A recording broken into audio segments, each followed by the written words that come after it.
say on a record, but it might come down to the fact that Marco's area, that whole area, sooner or later, you might have to have a domain if you wanna. That whole block. I know, right? I mean, that would be just do one of those, like, For the like DOT. what you saw in Orland Park, that called the Dallas You might Donut. have to have a domain and if you wanna develop that by a train station.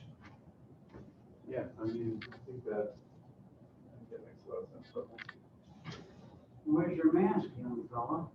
yeah, it's in my pocket. I keep my social distance. You're I'm rolling 60% vaxxed. I'm not totally. I got my first one, I get my second. You know, me I neither. had a hospital meeting, and actually this morning, and we've had like one family that was vaccinated that got sick. Everybody in the family got sick, but it was mild. It was like nothing to it, you know, like a cold, that's all it was. So the vaccine seems to work, you know, so that's a good thing. Testing, testing. Tom, can you hear me okay? Yes, I can hear you. Well, I decided to forget it just because traveling back and forth to California so much. People, airplanes, stuff like And I that. just figured, Good evening, everyone. Evening. Good evening, Jonathan. How are you? I'm doing well. How are you, Stuart? Okay. Oh, wow. That's cool. Yeah, Good to see. that's No? what I'm it's a record box. Okay. It's what? It's just a box. You know, you can put that up here with this other stuff. Oh, I like them. This is cool though. You think I should put it up on the table? I'm gonna drop, well, you know what, put it down next to that one, I I guess. mean, I like this better than brick, for sure. This material. Gonna do it. Thank you. That just almost looks sterile, like, all you are is seeing like a ribbon, you know what I mean? You're just seeing ribbons like this all the way down, you know? Well, I don't wait. That's not his picture. This- No, these are not his pictures. Oh, These are my pictures. yeah, but I don't know, I think that's because that limits the, it's like a container. So we're just, isn't it? I guess so. I don't know, I just, well, That's, yeah, that was what Jay said. He said he tried to get the waves to sort of mimic the container, shipping container, the corrugated yeah, bag deal or whatever. yeah. I mean, I think, well, I mean, I'm partial to limestone, I mean, I spent 4 years among the limestone, but, Those buildings are all limestone. yeah. You know what I mean? So it's not just a band above every window. This is Yeah. just a band above every window. Hey, Were they Stuart? that thin? I don't know if they were that thin, is that? You take a look. Okay. Now hold the drawing. I grabbed my last one. It's such a, it's a shoot between whether I can How are see you? it partially or My not. daughter was happy with the retainer. She only has to wear the night, she said. She went to the. Right. So. Oh. Yeah, right, no big problem, you know? No problem. I'm sorry. Then Don Holden got that same thing in my company. We went into the top and bottom jump. So I did it. That's what we got. Like all this. Is that right? So how many feet do you think that is? So if the, It's shown on the dimensions, actually. like how much each? Yeah, we look on this one.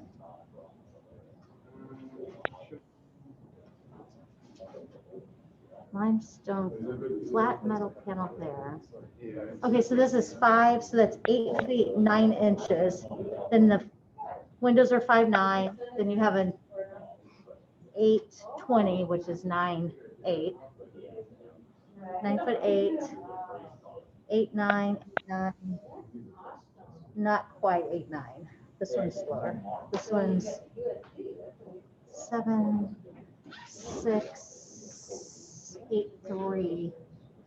Okay, so the proportion is the windows are smaller than the. Huh? Oh,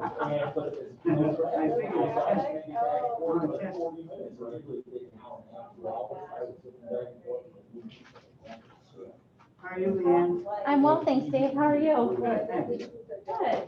And is this the brick for the bottom? Yeah, I didn't have a chance to talk to Jay about what that actually is, or if what was there on that, so. I think I'm not it- sure. I'm looking at, it looks like you've got this part here and this part here. Look, those are tiny, those are bricks. So yeah, the dark. And then this is metal. Yeah, Okay. floor in that center column. Yes, yeah. And there might be a little bit of a there's a discrepancy between the rendering here and these architectural drawings. If you look at this calumet base, Uh-huh. Yeah, and you look here, yeah.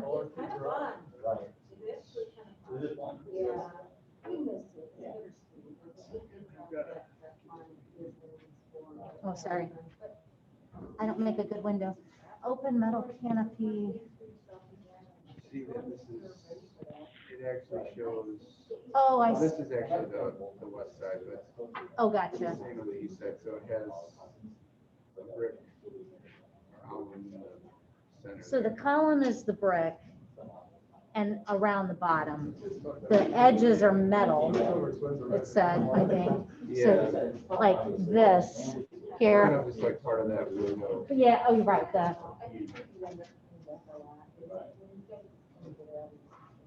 and then cut stone for above the, and then on this edge here. So that's like that stuff there. I would think. That other smaller block is actually Dr. Oh, okay, okay. Yeah, it's probably similar though, it's probably like a white. Like, yeah.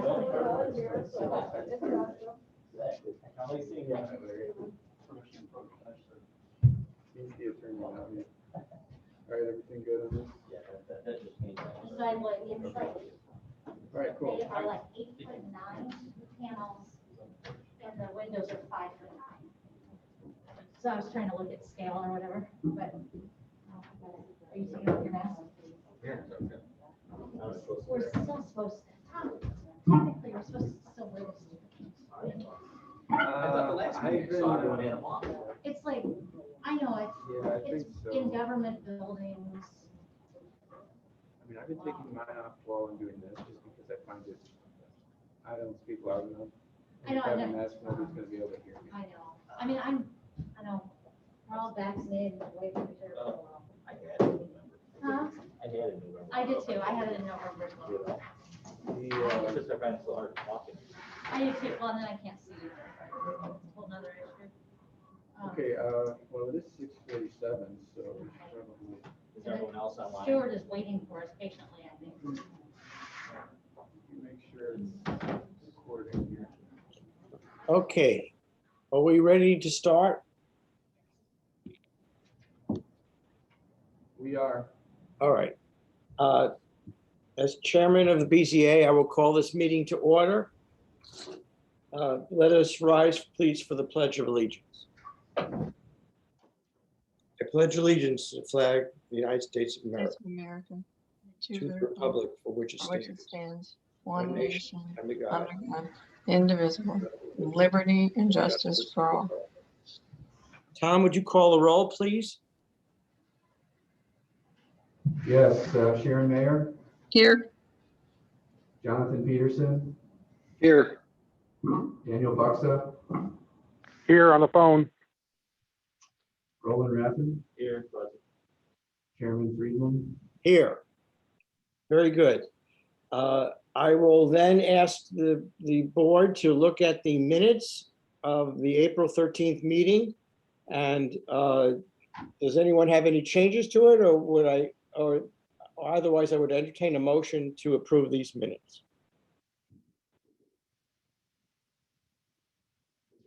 So moved.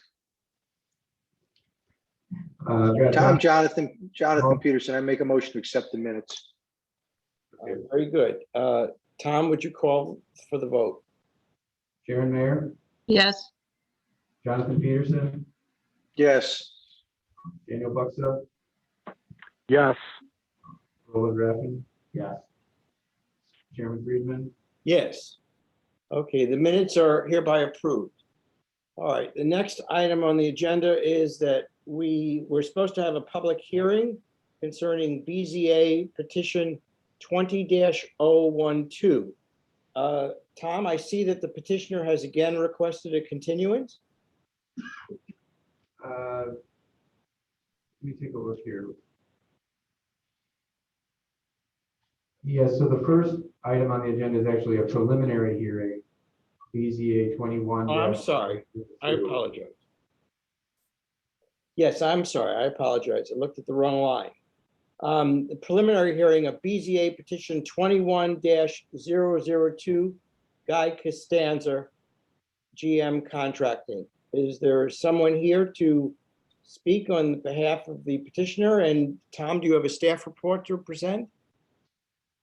I do have a staff report that's posted to the agenda page. As you may recall, though, this project appeared before the Board of Zoning Appeals at a preliminary hearing 2 months ago. At that time, nobody was present to present their application, and so it was tabled to last month.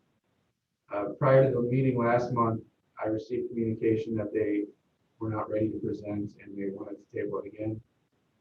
I have since received similar communication from the attorney for the applicant, John Reed, requesting that they table it for another month, so just continue the preliminary hearing. And so they're not requesting a public hearing at this time. Mr. Chairman, I'll make a motion to continue this. Is there a second to that? I'll second that. All right, very good. Tom, would you call that for a vote? Call for a vote, please. Sharon Mayer, Yes, Duncan Peterson, Yes. Daniel Buxa, Yes. Roland Raffin, Yes. and Chairman Freeman. Yes. All right. Next item on the agenda is petitioner BZA 21-001. ICU Sign Solutions, LLC. Tom, do you have a staff report to present concerning this? I don't have a staff report on this this month, as I did not have one last month because this project has been continued multiple times, I think probably 6 times. As you may recall, the applicant is seeking variances in order to expand the width of their driveway at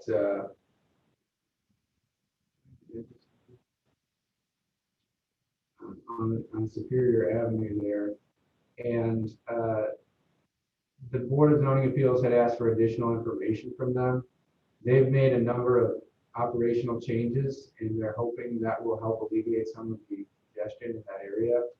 So they've requested, because they're not comfortable yet bringing that data back to the board, they've asked for another continuance. So I don't have any new information to present. Mr. Chairman, I'll make a motion to continue BZA 20-012. Is there- second, Okay. Let's call for the vote, please. Sharon Mayer, yes, Jonathan Peterson, Yes. Daniel Buxa, Yes. Roland Raffin, Yes. Chairman Freeman. Yes. Okay, so the next item we have on the agenda for public hearing is, I believe, Dr. Kufis, PZA docket number 21-003. oh, excuse me, Stuart, Yes, I think we might be out of order. The next one on the docket is the ICU Sign Solutions, right? Not Dr. Kufis's office? I apologize if I'm reading it. It's a little bit smaller print for me these days. Okay. Is Tom, are we correct? We're now on the agenda with ICU Sign Solutions? That is correct. Okay, then I speak out. I correct myself. It's BZA 21-001.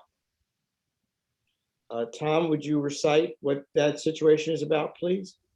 I will. Yes, this is BZA docket number 21-001. The applicant is ICU Sign Solutions of Valparaiso, Indiana. They're submitting an application for some sign variances on behalf of the property owner, Mark C. and Elizabeth A. Marcus at 1000 Franklin Parkway. So the subject property is the corner of Franklin and Columbia, which is shown here on the staff report. This was presented at a preliminary hearing 2 months ago.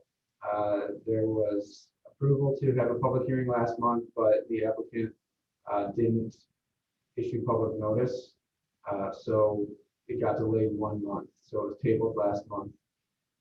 In a nutshell, this applicant is seeking to replace an existing wooden post sign, which is located on the corner of Franklin and Columbia Avenue. They want to install in its place a painted aluminum cabinet monument sign with painted aluminum tenant panels mounted on a veneer brick base. This application, the sign application, requires 2 variances. Those are shown here. The first is from the maximum area of a monument sign, which is 18 square feet. They are proposing a sign that is 50 square feet. The second is from the provision in the code that forbids, or I should say prohibits, a cabinet type sign, a metal cabinet with electronics inside, and they are proposing to do just that. So those are the 2, basically the 2 standards of the code that they're requesting relief from. They have provided a response, which is included in the staff report, as to why they believe meet the conditions of approval for a variance. I won't read those, but we do have the applicant here to present his case. This is an exhibit, just shows the general location of the sign next to the building. Survey of the property, it was included in the report, and then this is a rendering of the proposed sign.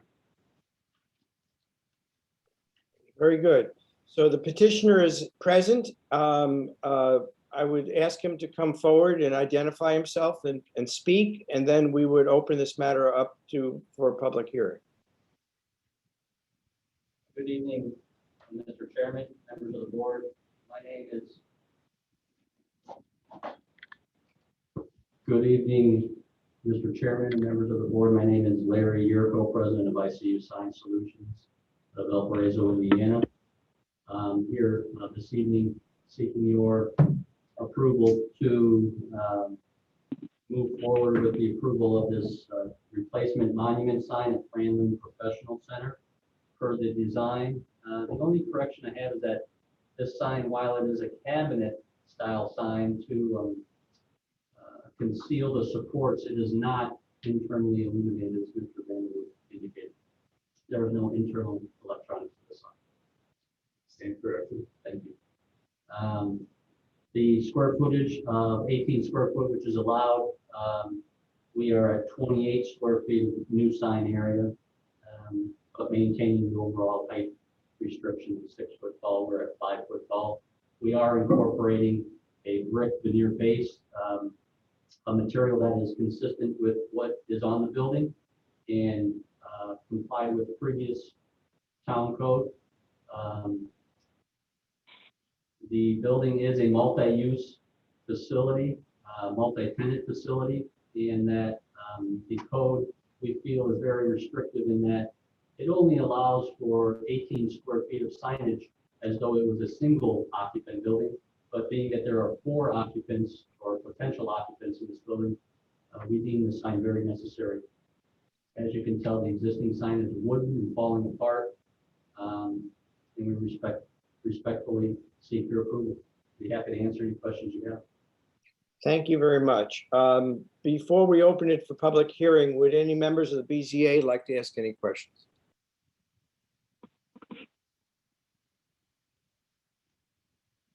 No one from the BZA? Mr. Chairman, Yes. pull up none of the landscape that was shown, it's all staying exactly the same. trying to think. Yeah, it's shown here. There is an existing garden bed, you might call it, around the sign. You see that? It's on the screen here. Our sign ordinance does require that there be landscaping around the sign. However, it doesn't specify, that when a sign is installed, a new sign is installed, that they have to necessarily update the landscaping if it meets the code, which this does. I mean, it just requires that it be landscaped with shrubs or perennials or things like that.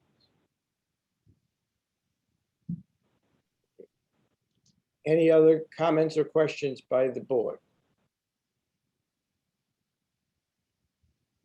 No one?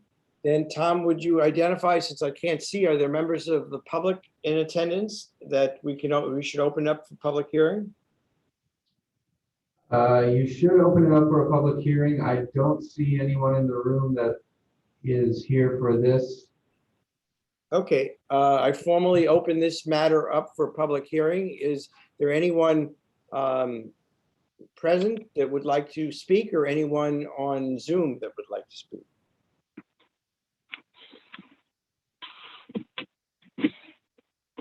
I'm not seeing anyone on Zoom or in the room.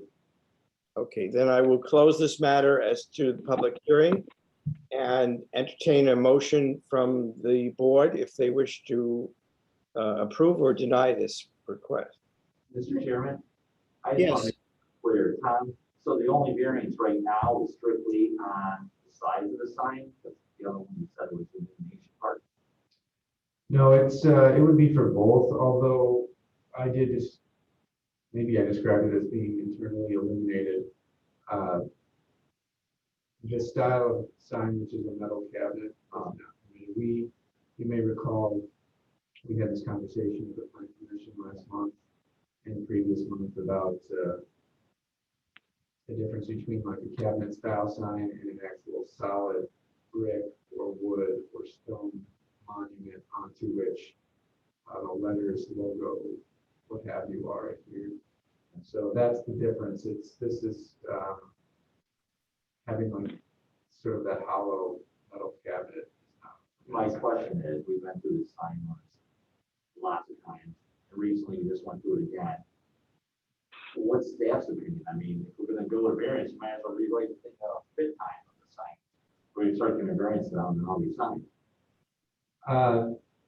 Yeah, I guess Why are we following to the letter? I mean, anyone can ask for a variance, but why are we following the town's position on saying, follow these types of signs, if you can't follow these types of signs, find one that fits our ordinance? well, that's what we are doing, and that's why they're coming to the board of zoning appeals for variances. I guess the staff opinion would be that we had this conversation at the planning commission, town council, and the staff had suggested certain revisions be made, which would have permitted some, maybe not this exact sign, but certainly a larger monument or a larger cabinet style sign in this location. The opinion of the planning commission was that we didn't want to do that. The town did not want to do that, which was supported by the town council zoning amendment. So we removed those recommendations, and we left our existing code standard. So based on that, from what I understand, the desire of the planning commission and the town council is that I would recommend that we not approve this. Okay. Then my question comes back to the gentleman from the sign company. What other kind of signs can you put up here that would advertise this business? I'm sure there's all kinds of signs you can design. Obviously, they want the most bang for the buck, so it might be a cheaper design right here or something. What kind of sign can you put in there? The same size, if we give you a variance for the same size sign, what can you put in here that meets our code in regards to the type of sign? I can take out the cabinet and make it a solid panel and have exposed supports. Okay. Not nearly as attractive, not nearly as professional. Well, it's exposed everything from behind, right? Correct. Because if I went there today and I looked around, you can't see that back of that sign from anywhere unless you stood in the bushes and looked at it. That's correct. I can go ahead and make the same sign that you see right here, but without that 6-inch cabinet. I can have 1/4-inch plate aluminum bent at a 90. The supports hidden behind it and into the brick. Right. Because as a contractor, I know I can build a dummy wall behind that whole sign and hide the supports. I can run that brick wall all the way up the back, and you won't see those supports. Yeah. Right? Certainly. I yield back. Mr. Chairman, this is Councilor Mellon, and as the liaison for the council, I realize I'm not a voting member on the BZA, but I do think this is an important time for me to speak to the intent of the lengthy process that the Plan Commission undertook in order to revise our sign ordinance. It was done so that we could slowly over time improve the overall aesthetics of the town. And I'm sure that everybody has probably noticed since that time at the intersection of Calumet and Ridge, there used to be 4 pole signs. There are no more pole signs. Because once a business needed a new sign, they no longer could put that up. So someone could come in and say, well, I saw a pole sign down on Calumet, way down on Calumet, and I like pole signs, so I want one, so I'm asking for a variance. When it comes to this in particular, having numerous tenants, they do have the complex right next door is Sandbridge Professional Center, and they are marked by a wooden sign on Columbia and the corner of where you turn into the hospital. And then once you turn into the hospital on down next to the parking garage is also another wooden sign. And when I look at that and I see that there are numerous tenants within that complex, when their sign rots and they come in and they ask for something that exceeds the maximum size by over double, by 32 square feet, the BZA is going to have very little ground to stand on to not approve that for the exact same reasons that are being asked for here. The other thing is we have the Munster Professional Center on the corner of Fisher and Calumet. There are numerous tenants within that building, and it simply says Munster Professional Center. With the type of technology that we have today and the way that we find where we're going, an address and the name of the building, your phone or your GPS within your car or whatever will take you straight there. I am just concerned that if this is a variance that's being asked for, and the hardship is that it needs to list the tenants. However, if you go by and look at the sign that's out there right now, you cannot read those words very well either. And I assume you're not going to be able to do that very well in this one as well. So I don't know how, actually I see the dentist in there, and I have never entered from the Columbia Franklin side personally.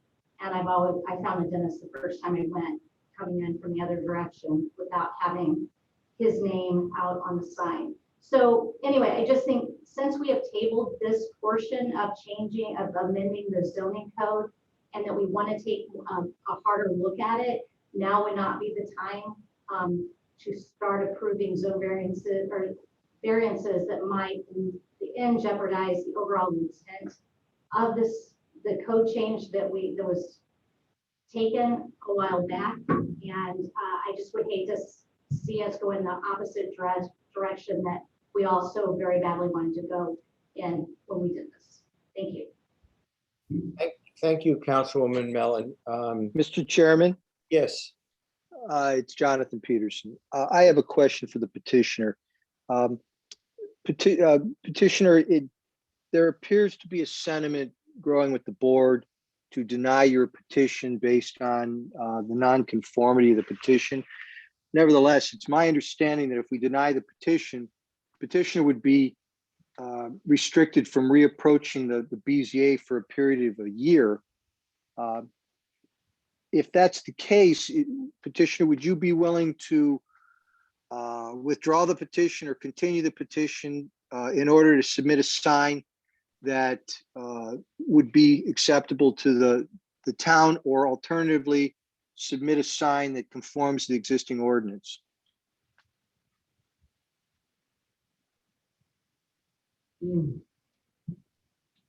Jonathan, I would just point out that if you submitted a sign that conformed to the existing ordinance, that it would just be approved administratively and it wouldn't come back to the BZA anyway. Understood. But Tom, and maybe Tom, part of this question should be directed to you. If we deny this, the petitioner would be completely barred from anything other than a conforming sign at this point, correct? Yes, yeah, that's correct. Okay, all right. So I just throw that out for the petitioner to consider. I appreciate that, and I have considered it quickly. Believe me, I've been doing this for 30 plus years, and it's not my desire or like to have to seek sign variances. Done it all over the country for Norman and Rockville communities up on the East Coast, out into California, and all four parts in between. So this is not something that I enjoy doing. With regards to the Madam Councilwoman's comments and to the improvement of aesthetics, I think that's exactly what we're doing here. We are improving the aesthetics of the sign. Currently have a sign that's rotten and in bad shape, and we want to improve the aesthetics of this location with this new sign.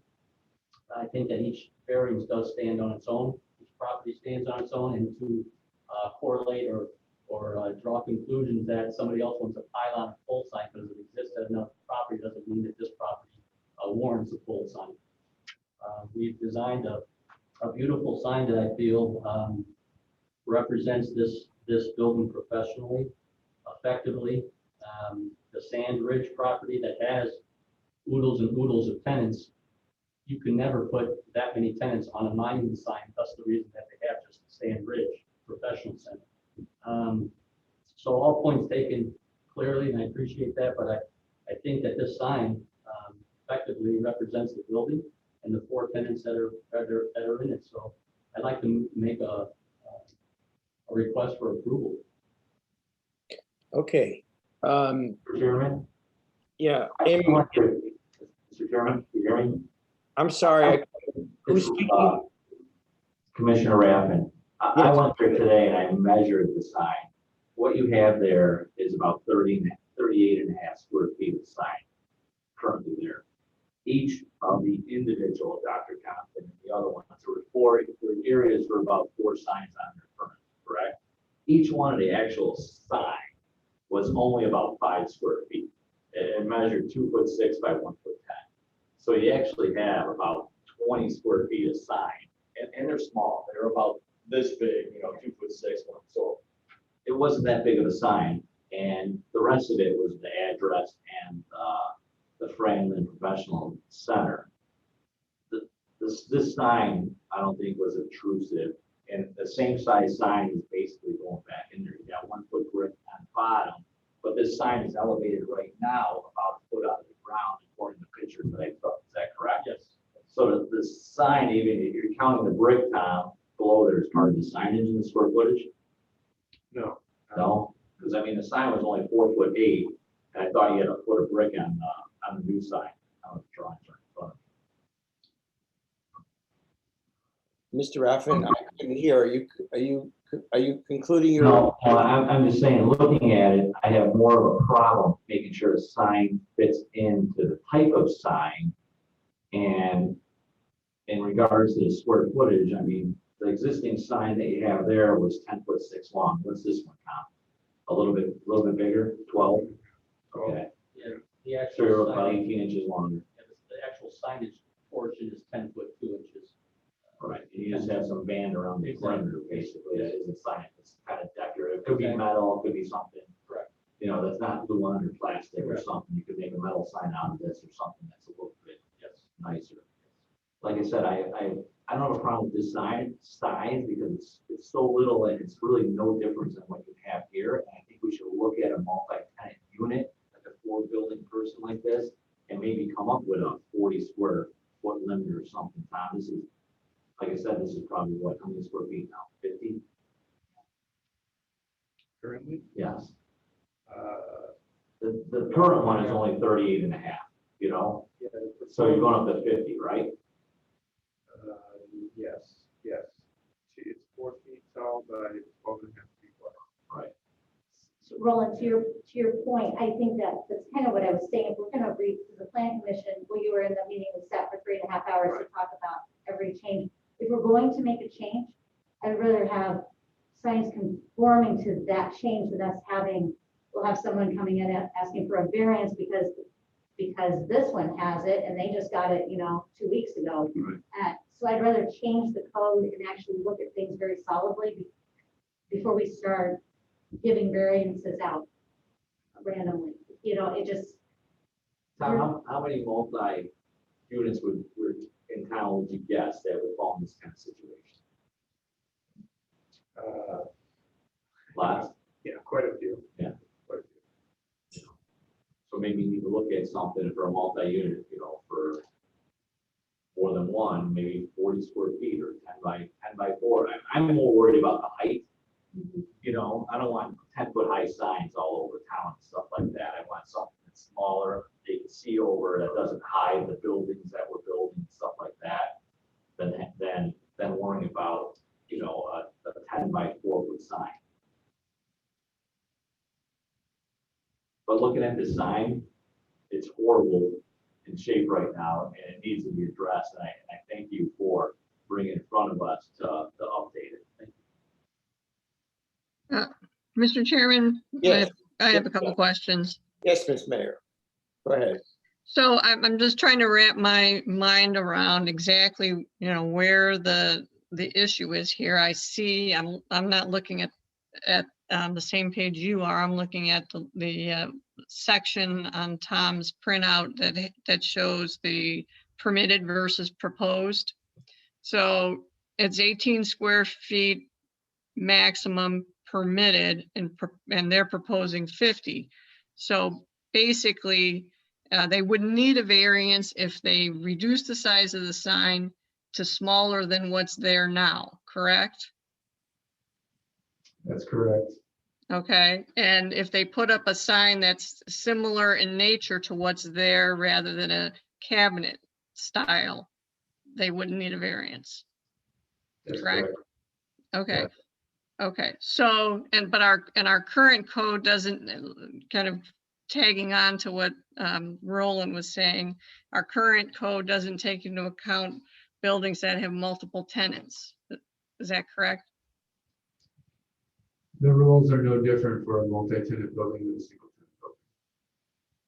So the goal being then that the sign really doesn't show the name of the tenants, just the address or name of the building. Is that what we're wanting? I would say that the sign code is agnostic with respect to whether or not the tenants are listed on the monument sign. It's not saying one way or the other. If it can be accommodated on a sign that meets our standards, then it's fine. If it cannot, then it's not permitted. Okay.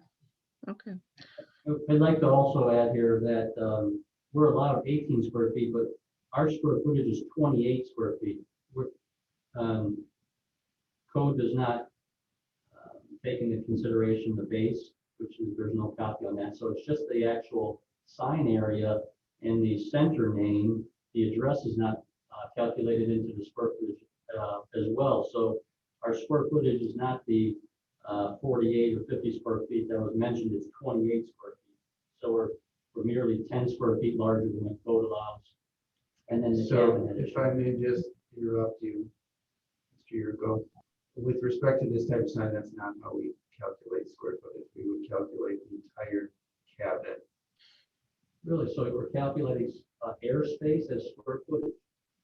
Yeah, because Okay, we don't, okay, we that's draw correct. a geometric shape I around thought it. that shape was from a copy, and again, with my 30 years of experience, that's all 99.9% of municipalities calculate square footage. If you can imagine a cabinet mounted on a wall, which is, then you would imagine that we would measure the entire cabinet, not simply the letters that are drawn on the cabinet. So that's the rationale behind that measurement. So a cabinet on the wall, you're measuring the cabinet. If we consider the actual structure of that cabinet, the wall, why wouldn't we measure just the sign area? Well, this is a very philosophical conversation, not suited for a public hearing. The interpretation is what it is. Matter of interpretation, I guess. Okay. Anyone else from the BZA would like to speak or ask any questions of the petitioner? Hearing nobody, then I would ask for the board to consider a motion to approve or deny this variant.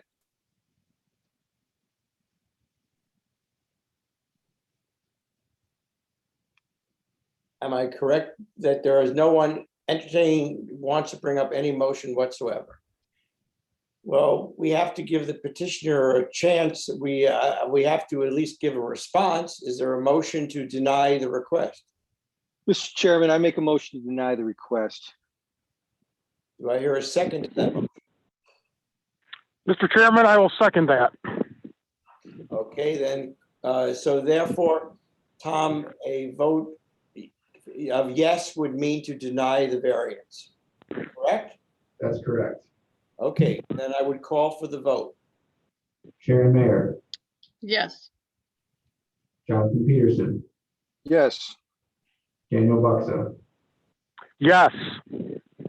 Roland Raffin, Yes. and Chairman Friedman. Yes. Okay, the motion has been approved denying the variance, sir. I thank you for your time and for hearing us out. We need to restudy that a little bit in-house.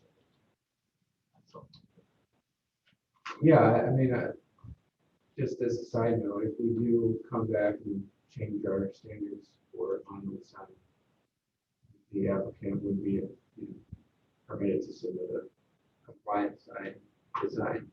Well, that's what we'll have to do, again, because the unsightly nature of that corner doesn't rest well with the owner of the building, those that are identified in there, it's not professional, so I think that we'll have to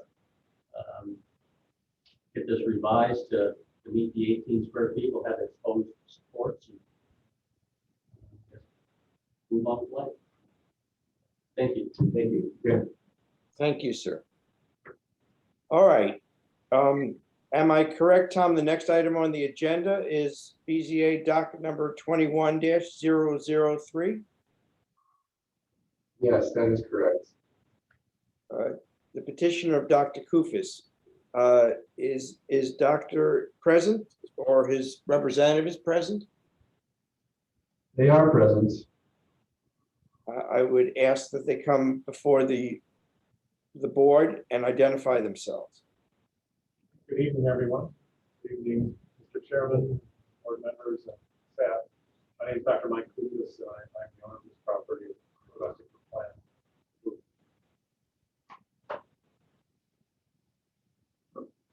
All right, please explain to us what you're trying to accomplish, and I would ask that you speak directly into the microphone. I'm having a hard time hearing everybody today. So we're requesting approval of our plan to convert this restaurant into a orthodontic practice. We're moving a few doors down the street from a building we've occupied since 1982. We asked the Board of Zoning Appeals for variances on the landscape due to the need for parking spaces and received a favorable response from the Board of Zoning Appeals. And so now we present to you our full plan. And recognizing that there are a few deficiencies in that plan that are noted in the report presented by staff. One related to the rooftop screening on a HVAC unit on the east side of the building that certainly will be easily amended and added in our plan. Doctor, if I may just interject real quickly. This is the petition still for the landscaping variances. Oh, very good. So, as you said, yes, you are redeveloping the property at 1734 45th Street. Last month, you appeared before the Board of Zoning Appeals at a preliminary hearing. This month, we're holding a public hearing to actually take action on those variance requests. So, just so you know, there's a plan commission meeting following this where you'll present the full development plan. Thank you for clarifying.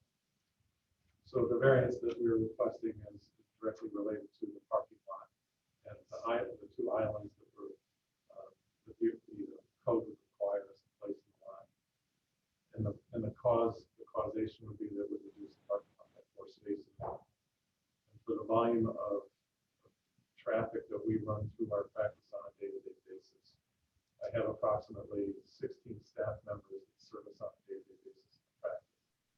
And we see between 60 and 80 patients, maybe even more on a given day in the practice. So the volume of traffic for a lot of the So reduction of parking spaces would be critical efficiency in our ability to service our patients. So that was our motivation for the variance parking spaces. As a consequence of that, certainly understanding that the town is looking to add more landscape, more trees, certainly we would like to donate the trees that belong to those islands to the town for their use. So we're requesting a variance for the removal of those 2 islands from that plan.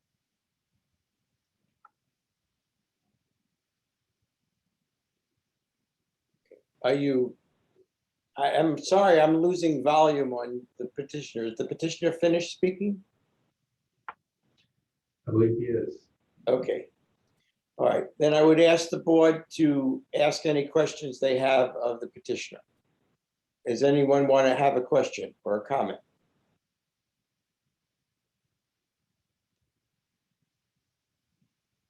Am I correct? And no one has a question or a comment of the doctor?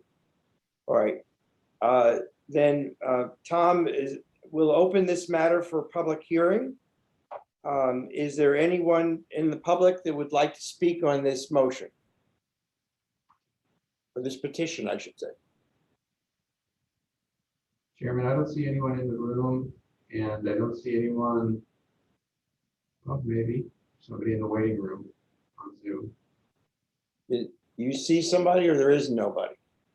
I don't see anybody here. I'll tell you that I did receive one email correspondence.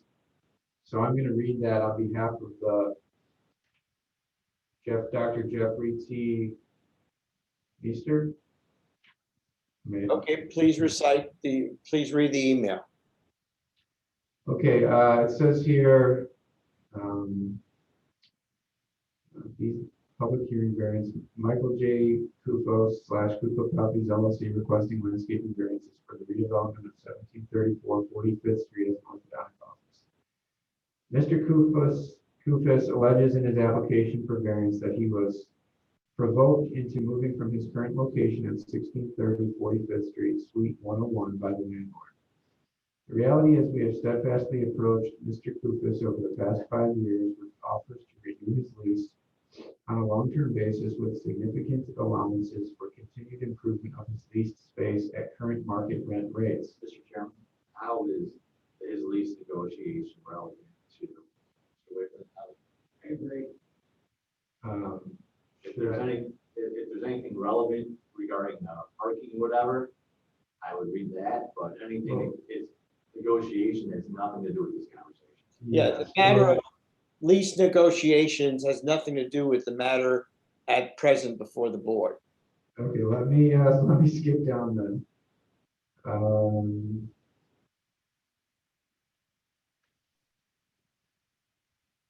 Okay, so this may be relevant. I'll let you decide.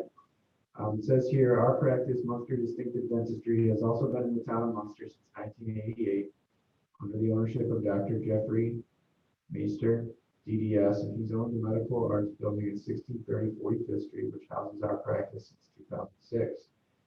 Ironically, but supporting our supposition here, Mr. Kufos previously owned our building at 1630 45th Street, but refused to sell the building to Dr. Meister after having offered to do so. Instead of selling to a third party, Dr. Meister subsequently purchased the building from that third party in short order. So I think this might be the relevant portion here. Mr. Kufos willingly purchased the property in question for his dental practice and now wants to violate the terms of the Town of Munster landscaping ordinance when redeveloping a property in excess of $100,000. Specifically, the ordinance reads as follows, and I won't reiterate what it says in the ordinance because that's included in the staff report, but he's highlighting that a variance may be granted only if the decision-making authority has made the determination that the strict application of the use or development standard as applicable are unique and not shared by all properties in the vicinity and are not self-imposed. He continues, the simple fact of the matter is on the block of 45th Street from White Oak Parkway in the west and Grand Line on the east, our property at 1630 45th Street is the only property currently with landscaping islands and trees that fully comply with the town of Munster landscaping code. Therefore, the petitioner, Mr. Kukas, cannot claim this property would be unique as cited in the standards above when all other businesses, with the exception of our property, do not have current landscaping standards islands that Mr. Kukas seeks to avoid installing. In summation, the code above clearly states that a variance can only be granted if a petitioner's property is unique. Therefore, we hold the petition must be denied.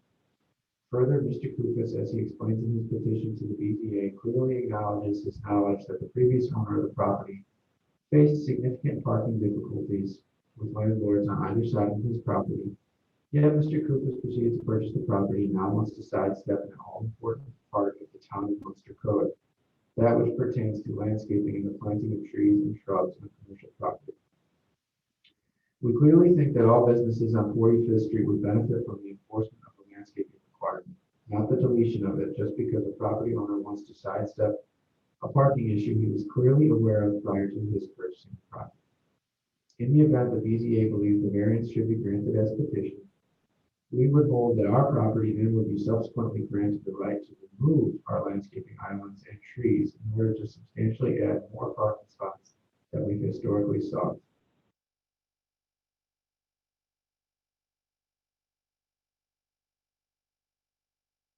Is that it, Tom? Tom, are you there? Yes. I don't have any sound. Sorry, Stuart, I got muted somehow. How much did you miss? I missed the last 3 or 4 sentences. Okay, let me continue then. He says, under the same logic as petitioner Kufis pleads, we currently employ more than 50 staff and 5 doctors and treat more than 200 patients every day, plus have other building tenants and their employees and patients, and could certainly benefit from an increased number of parking spots. Thank you for the opportunity to present an opposing viewpoint from a 3-decade business owner who appreciates the benefits of commercial landscaping. Dr. Jeffrey T. Meester. Okay. Mr. Chairman, I got a question for the petitioner. Is this same doctor practice in your building now? I mean, in your current facility where you are before you moved, is that correct? Correct. Okay. I've been in that site.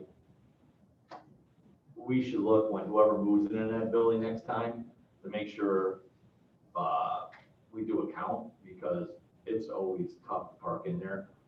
I think going to the new space and having a few more spots in there is only going to help out the parking situation for this orthodontist practice. It needs the extra parking. The other building, I don't even know how you guys got away with having that parking there, because it was always tough. I wouldn't let my daughter drive there by herself because I worried she was going to pull out of there and get in an accident at that building. The best thing for your practice is honestly being in your own building and having your own parking and be able to control the parking there, because that building was tough. And I had 2 patients go through orthodontics at this building.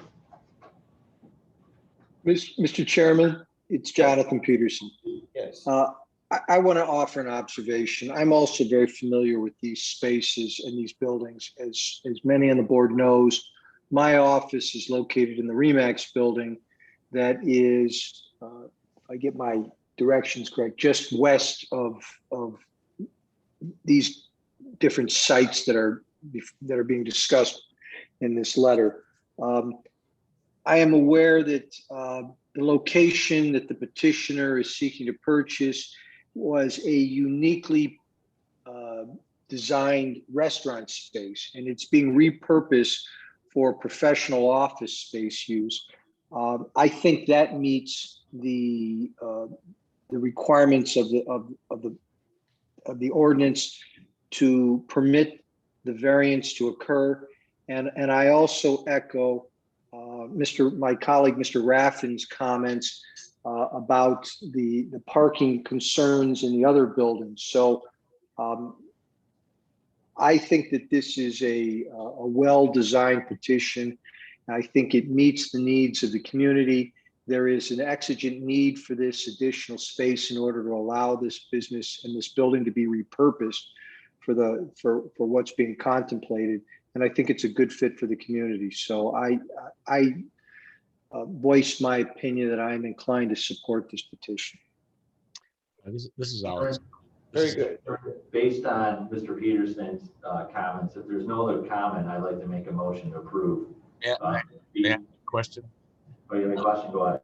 Yeah, the noise is coming through. The sound is coming through sort of muffled, so I missed the name of the group. I represent Excel Development as the property on the other side of the tracks. So what is the name of the group that wants to move in there?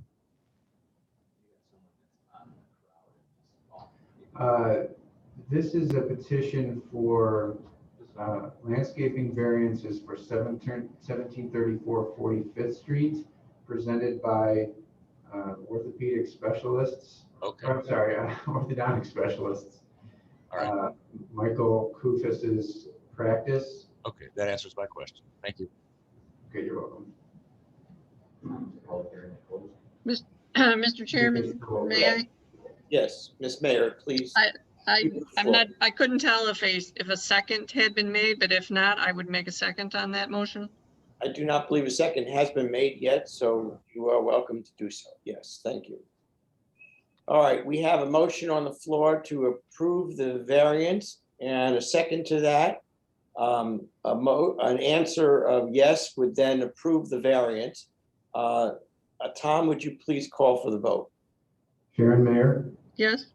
Jonathan Peterson, Yes. Daniel Buxa, Yes. Roland Raffin. Yes. Chairman Friedman. Yes. The motion is carried, Doctor. We wish you much luck. Thank you. All righty. All right, now we have findings of fact to consider. Findings of fact for BZA 21001. I believe they were designed for either being injurious to the public health or not being injurious to the public health. Do we want to entertain a findings of fact? Obviously, we have to establish that we denied that variance. Yes? Mr. Wicklund, is that correct? That is correct. So based upon that, I would entertain a motion for the approval of the findings of fact with the changes to the various paragraphs to indicate that we have denied the variance. Would somebody like to entertain the motion? Got a motion from Commissioner Raffin. Okay, and a second to that? Second by Buxa. All right, very good. So Mr. Chairman, I have a question on the findings of fact. How are we proposing they to be completed? These findings are a little different than what I've observed to be presented to the board. Typically, they are presented to the board in the form that we are to approve them. This is sort of fill in the blanks. We have to make selections on these. Is that what I'm interpreting? I mean, that's what I'm interpreting, that we would have to. I mean, the way we have voted on this, I guess paragraph 1 would be the approval will be injurious to the public health, safety, morals, and general welfare of the community. Paragraph 2, the use and value of the area adjacent to the property will be affected in a substantially adverse manner. 3, the strict application will result in the strict application of the term will not result in practical difficulties and undue hardship. And that's basically it. If we have a problem with the language of the findings of fact like this, then we can continue this to the next meeting and ask Mr. Wicklund to redo this. Mr. Chairman, I'm going to move that we defer consideration of findings to the next meeting. so that staff and council can prepare the findings to meet with the determinations that the board entered at the hearing where this was considered. I don't believe these findings conform with what the board decided at that time. And I would ask that they be presented in such a way that the board is capable of making just an up or down vote. So I move to defer these for 1 month until the June meeting. Chairman, I'll withdraw my motion. Mr. Chairman. I have Mr. a Chairman, I'll question. withdraw my second. Okay, Ms. Mayor, yes? I'm just curious, is there a reason why that we're trying to speed up the process on this? Not us, I'm saying the staff.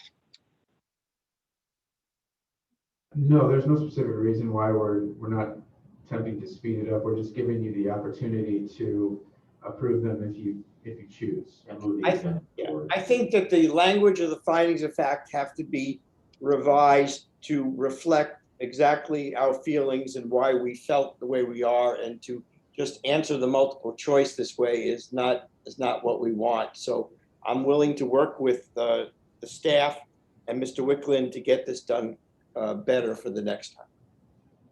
Mr. Chairman, Yes. I second Mr. Peterson's motion to defer. All right, very good. All right, so let's call for the motion, a vote for the motion to defer the findings of fact. Sharon Mayer, Yes. Jonathan Peterson, Yes. Daniel Buxa, Yes. Roland Raffin. Yes. Stuart Friedman. Yes. Okay, very good. Tom, I'll work with you on this. Okay. Here between Mr. Wicklund and I, we can give it a good first stab. I'll try.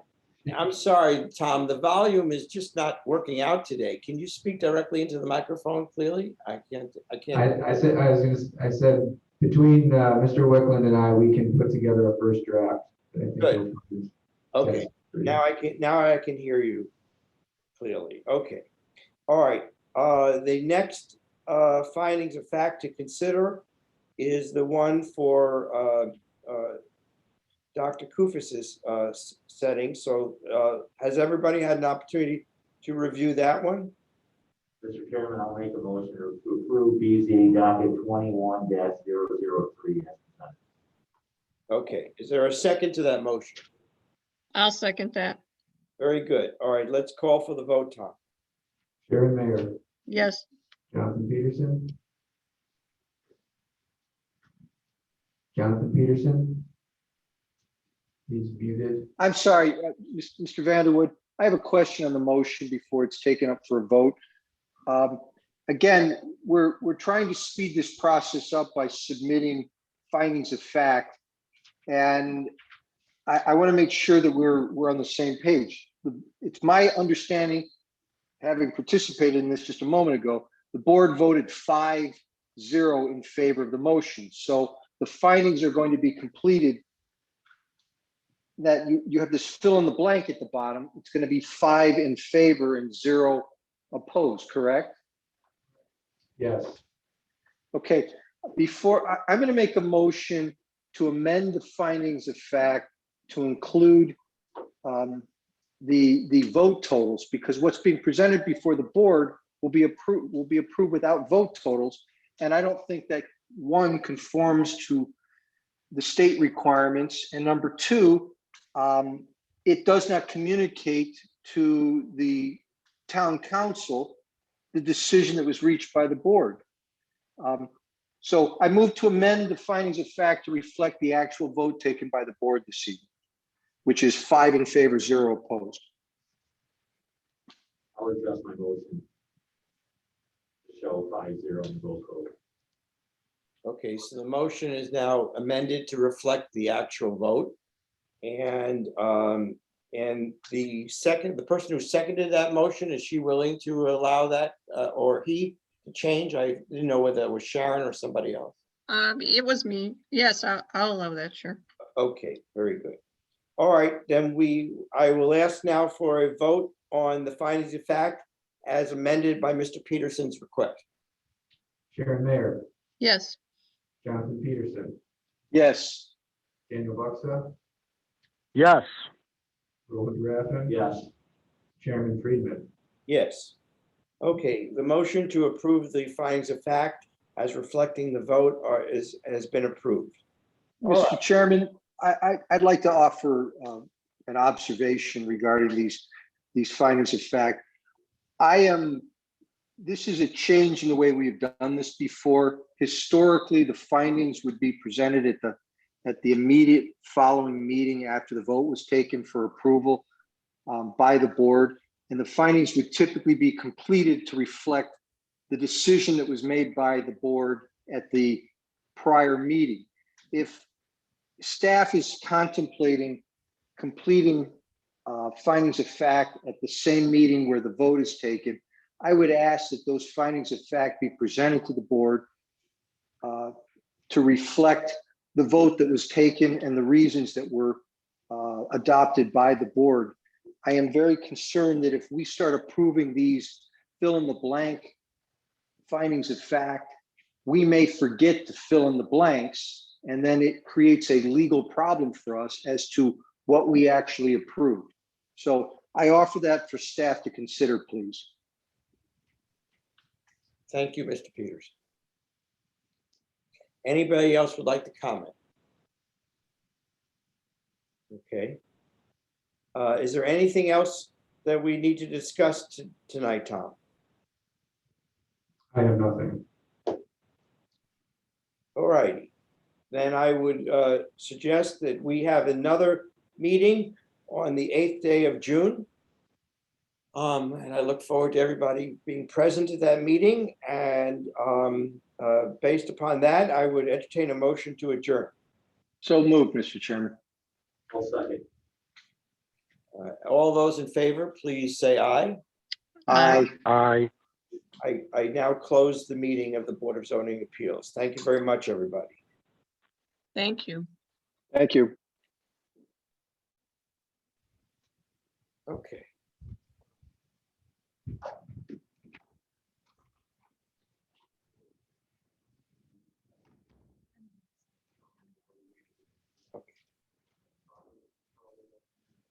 Tom, can you still hear me or no? Yes, I can still hear you. Yeah, please make an effort to speak clearly in the microphone. I'm having really difficulty. I don't know what the quality of the output doesn't seem to be quite up to par tonight. I don't know why. And the podium microphone as well. Okay, I will do that. I'll encourage others to do the same. Oh, perfect. I will have a report. I don't know if you saw it. I don't know if you saw it. Ask for all parts. Yeah, oh my goodness.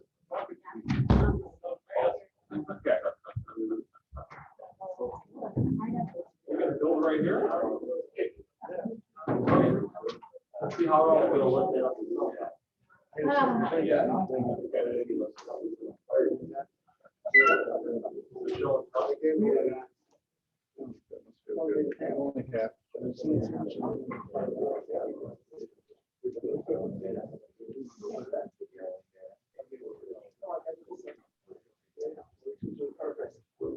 are you, Brian?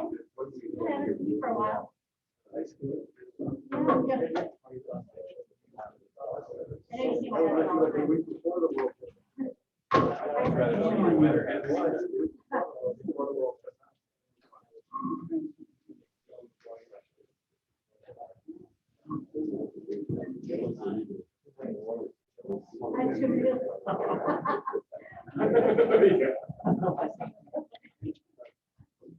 Yeah.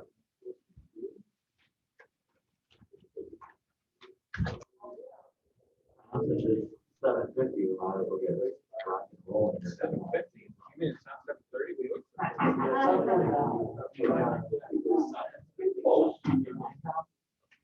If I can just have you a minute, let's go.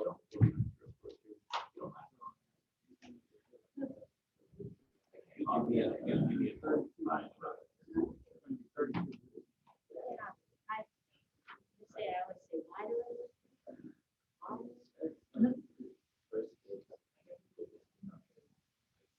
Okay.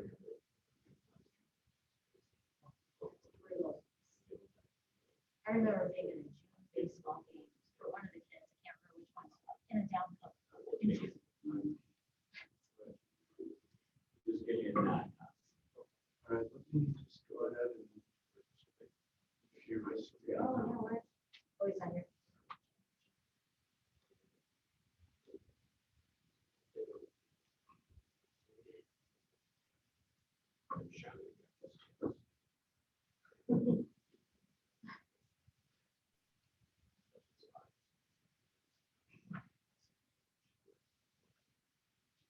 Okay. It is Tuesday, May 11th, 7:50. I will call the meeting of the Munster Plan Commission to order. Next item is, would please rise for the pledge of allegiance. Pledge allegiance to the flag of the United States of America, to the republic for which it stands, one nation, under God, indivisible, with liberty and justice for all. Tom, would you please call roll? Hello, Councilor Mellon, Present. Councilor Gardner, Present. Councilor Tulowitzki, present. Stuart Friedman, Present. Roland Raffin, Present. Brian Specht, Present. Chairman Baker is absent. Having a quorum, we'll move to the next item on the agenda, the approval of minutes from April 13th, 2021. Have we had a chance to review the minutes, and what is the pleasure of the commission? I have reviewed the minutes, and Mr. Chairman, I would like to make a motion to accept the minutes. We have a motion. Do we have a second? I'll second. We have a second. Any discussion? Tom, would you please call roll? Councilor Mellon, Yes. Councilor Gardner, Yes. Councilor Tulowitzki, Yes. Stuart Friedman, Yes. Roland Raffin, Yes. Brian Specht, Yes. motion carries. We have no preliminary hearings on the agenda, so we'll move to public hearings. The first one is PC 20008, B Corridor Chicago LLC, represented by Kimberly Horn. Requesting approval of the development plan to expand the driveway after a parking lot and install landscaping and screening at the GE Appliance Distribution Center at 475 Superior Avenue. It says the applicant has requested a continuance. Yes, this project is seeking variances, which have not been granted, so consequently they cannot seek approval yet for their development plan. So they're requesting a continuance. I anticipate that they'll come back to both the Board of Zoning Appeals and the Plan Commission next month. They're still gathering data about some of the impacts of the operational changes that they've made to alleviate congestion at their GE Appliance Distribution Center at 475 Superior. Okay.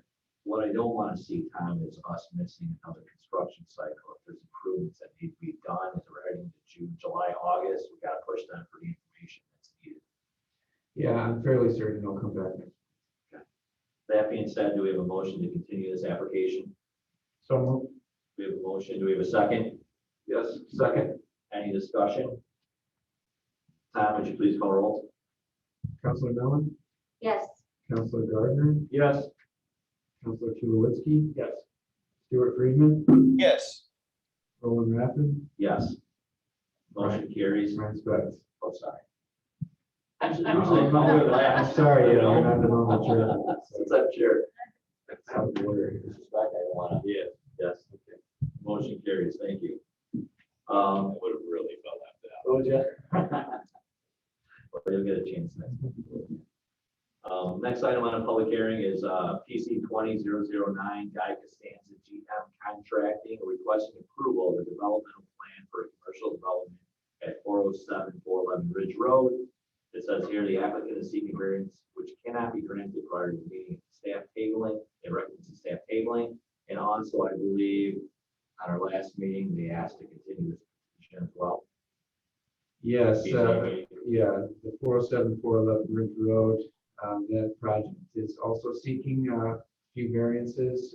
They are still in the preliminary hearing stage on Board of Zoning Appeals. So as this agenda was put together last week, it was noted that they could not receive their variance approvals. So consequently, it would make sense to table this as well.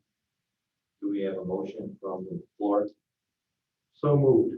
I'll second. The motion is second. Any other discussion? Tom, would you please call roll? Councilor Mellon, Yes. Councilor Gardner, Yes.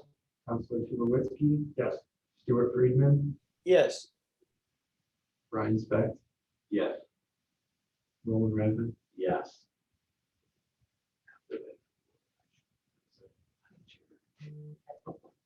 The next item in the public hearing section is PC 21003, Dr. Michael Kupa Properties requesting approval of the development plan for redevelopment of a former restaurant into an orthodontic office at 1734 45th Street.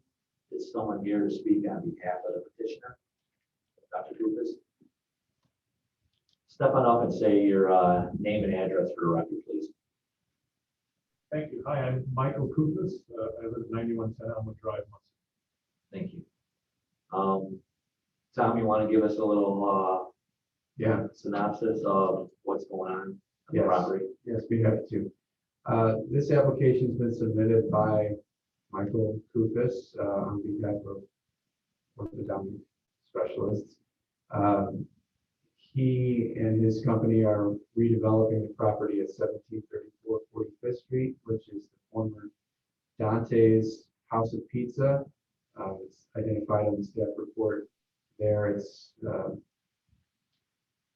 near the corner of Franklin and 45th Street. What they're proposing to do is a complete interior renovation, removal of the former wood siding and mansard roof, replacement with brick and stone veneers, relocation of some of the windows, install new landscaping, and replace the existing pole sign with a new monument sign. The materials are shown here. This is coming before the board as a request for approval of the development plan. I'll note that they just received approval for a variance from the landscaping ordinance. So ordinarily they would be installing landscaping islands within the parking lot. They received a variance for that, as well as a variance from installing landscape screening along the east edge of the parking lot. So that being said, what they're seeking approval for with this development plan is essentially the building materials, the proposed landscaping plan, the architecture of the building. We have some architectural standards that apply here, and the lighting and photometric plan. I've provided in the staff report a list of all the zoning standards that apply to this development plan. It's a reuse of an existing building, so it's not exactly perfectly in conformance with our code in every way. But as you may recall, when a redevelopment like this happens, we don't necessarily ask that every aspect of the site be brought into compliance. We do ask that any changes that are made to the site or to the building comply with the codes. So those are listed here. You'll see that there are all yeses, but basically what they pertain to is the building materials, the placement of windows and doors, the addition of an off-street dumpster enclosure, screening of the rooftop mechanicals, and the landscaping on the site and the lighting. So those are shown here. As I said, the building has received variances for the landscaping, so there's some no's there. There are also no's related to the standards for the screening of the rooftop mechanicals. You'll note on this rendering here of the building that they've removed, that there's a portion of this pediment that's not present. And that's the location of those mechanical units. So that is not identified in this plan as presented. The other item for which there's an issue with the code is the lighting and photometric plan. They have provided a plan which staff has reviewed, giving comments back to them. As of the publishing of this report, we hadn't seen the revisions yet. So that's not included in this plan. It is typically something that the plan commission would verify that it does comply with the standards. So I'll just note that, I provided the rendering of the building. I know that the applicant and his architecture team is here. They can probably speak to the specifics, but what they're proposing to do is essentially reuse the brick on the building, which is a compliant material, install this stone pediment, and then clad the block portion of the building with a matching brick veneer. With respect to the landscaping plan, it is included in the staff report here. There are a few things that they're required to do. You rotate this on the screen. But it essentially boils down to installation of a landscape screen in front of the parking lot, between the parking lot and the street. They have installed two, what we call landscaping islands on either side of the northernmost row of parking. They received a variance to eliminate these, I should say, not install these islands that are shown on the plan. So this plan does comply with the landscaping code in every way, except those noted by the variances. So that's really it. It's a fairly simple redevelopment project. There's not a whole lot for the planning commission to review on this project. So I'll just note that the recommendation of the staff is to approve it with the condition that they submit an appropriate screening material, an appropriate design for the mechanical screen, and a lighting plan that complies with their codes. I'll also note that this is a public hearing. So Does anyone have any questions for Tom or the petitioner from the commission?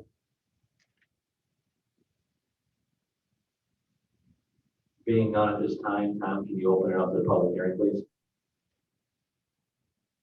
Is there anyone in the room that would like to speak regarding this petition, or is there anyone online that would like to raise their hand in the Zoom room?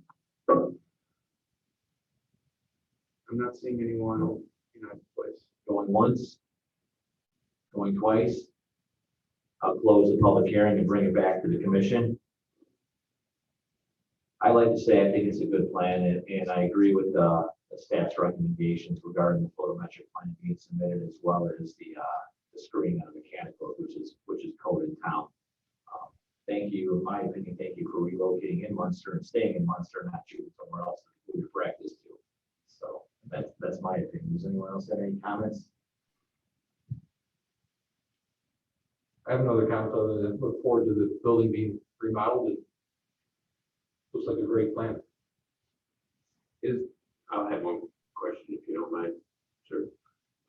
Is the building that it's showing right now, it's like white angled, or those wood panels that were over the brick? Yes, previously, yes, as Dante's. All right, so you're gonna take those off and then paint the brick. They're all over the head. All right, very good. Looks much nicer than what it did. Thank you.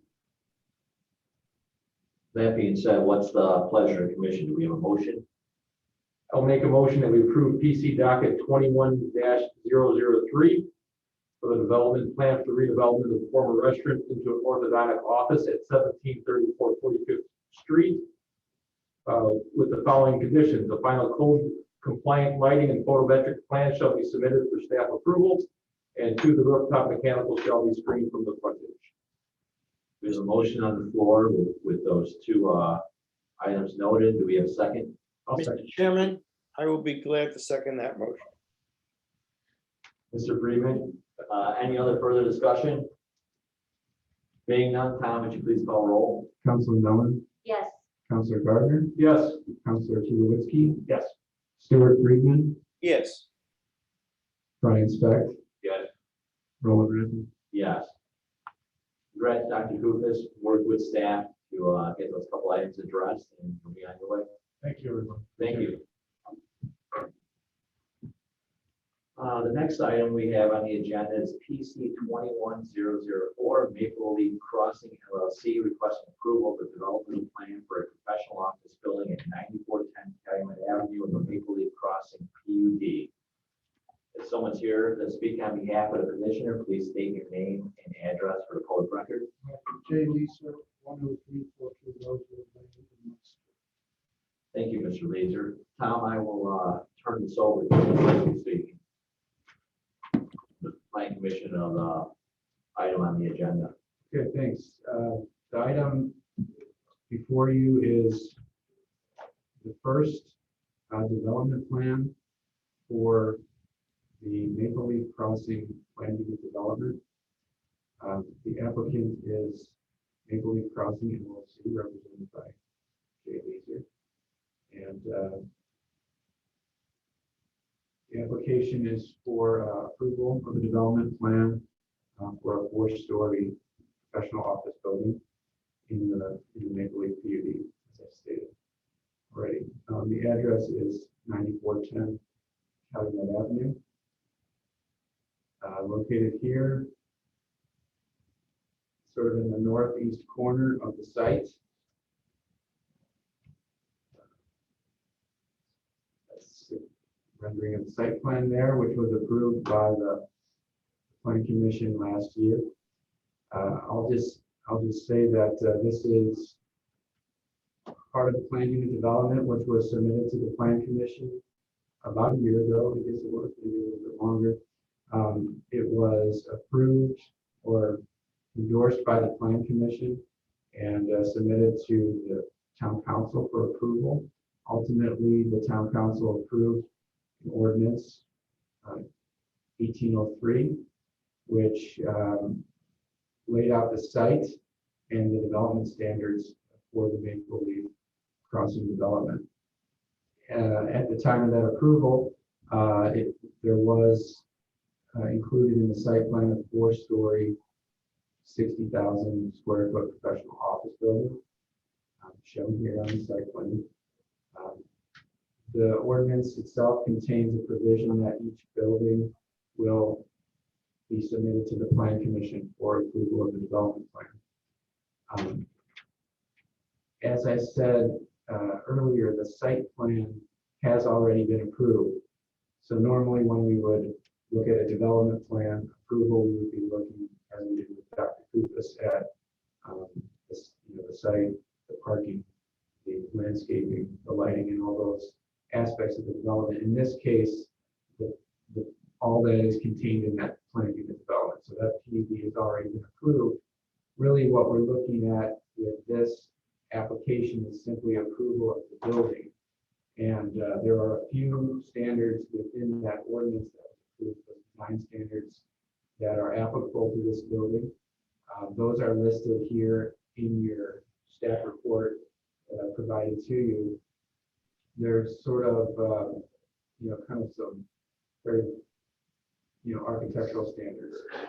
They deal with building materials, height, screening of mechanicals, locations of windows, and things like that.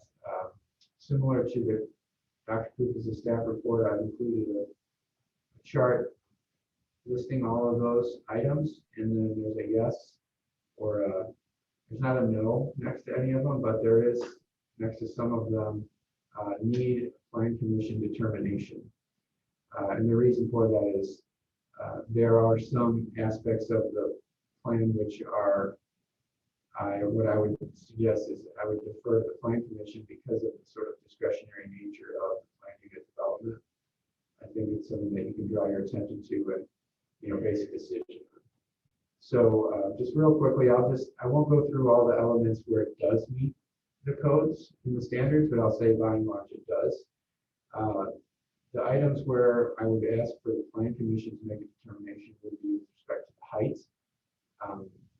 The development standards include a maximum height of 60 feet. The proposed building here is 58 feet, 10 inches to the top of the roof. Now, the top of the parapet is actually 63 feet, and then the top of the mechanical screen located on top of the building is 68 feet. So we don't have a real definition of what is considered building height. So again, that's something where I think the plan commission would look at the overall design of the building and make a determination, is this appropriate for this location? Is this in keeping with our intent when we approve those standards? Second item for which we would be seeking approval would be there is a generator shown on the site plan, which is an addition not included in the original site plan, and that is not shown to have any kind of screening. I don't know if that's just left off the plan, but I'll show you where it is. It's located closer to Cabot Avenue, isn't it? It's located right here next to the dumpster enclosure. So again, that's something that typically we do require screening, those types of mechanicals. So that would be something that the plan commission should take a look at and make their determination. And then, again, I'm just kind of going through these standards. I think the applicant can really speak to more of the details of the building. So I'm not going to get into all the architectural things that are being proposed here. Second thing or the third thing rather, that we would like you to take a look at, think about as you're reviewing this presentation would be facade openings.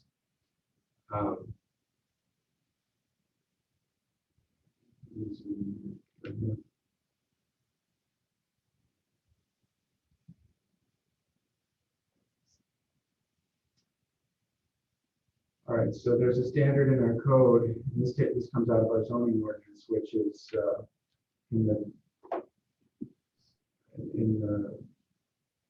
CD4A district, which applies wherever the PUD is silent.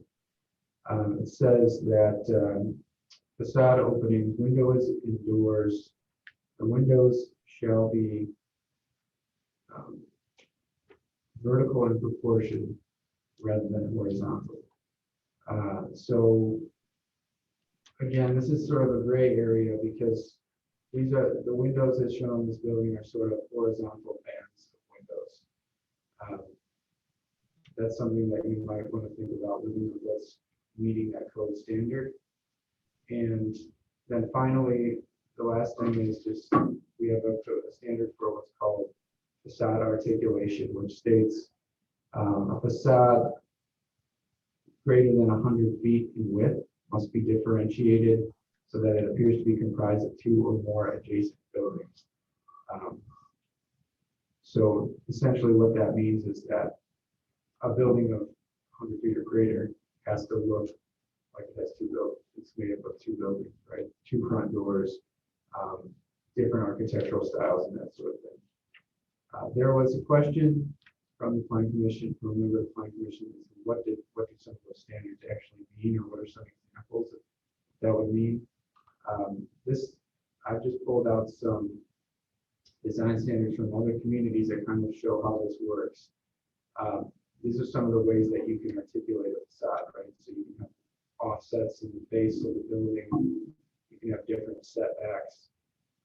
This is more of a vertical articulation, but you can also have sort of different projections coming out of the building, different materials.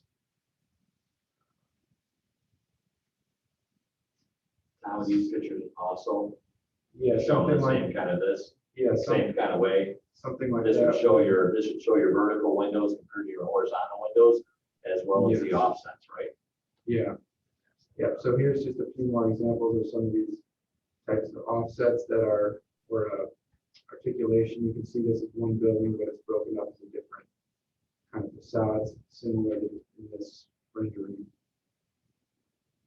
This is another another example. Obviously, this is a different type of building. It's not an office. This is an example from Park Ridge. Again, this is a mixed-use type of building, a little bit different, but it kind of shows you some of these design elements of breaking it up and some of the vertical proportions of the windows. Similar building in Evanston, Illinois, and this is in Downers Grove, Illinois. This is in Portland, Oregon, and this is also in Portland, Oregon. So you can see you have, you know, vertical windows and different facade articulation. So those are some of those design elements.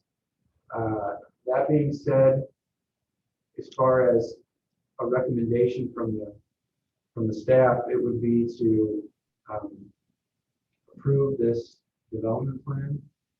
We are recommending two conditions. The first is that all the signs must comply with the ordinance 1803, and all mechanicals must be screened from public view.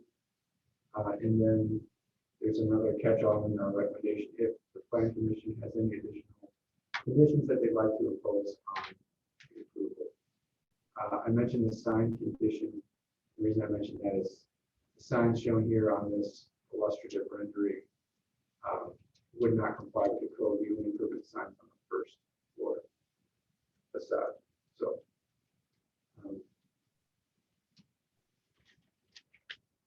that's essentially it. Like I said, the majority of the standards are met by this proposal, and everything on the site is essentially unchanged. So it's what the plan commission approved and recommended to the town council already. Thank you, Tom. Mr. Leeser, floor is yours. A lot of thought and time was went into this building. I think I've been doing with the town for about 34 months. 34 months with this project. We had a building before that was brick, all brick with steel I-beams running through it to kind of give an industrial look. A lot of the architecture that we've done over the years in town use a lot of Indiana limestone. This building is those panels running horizontal are Indiana limestone panels that are cut like a shipping container. And I have a sample panel here in front as it runs across to show it as an Indiana limestone building to kind of conform with what we kind of laid out 30 some months ago with this container architecture. And this professional building has always been on this 60,000 foot building. But we did come up with this design, which I think is timeless, and limestone has been used forever. And we live in Indiana. And I like how the building came out. I brought samples of some brick, which is still to be determined.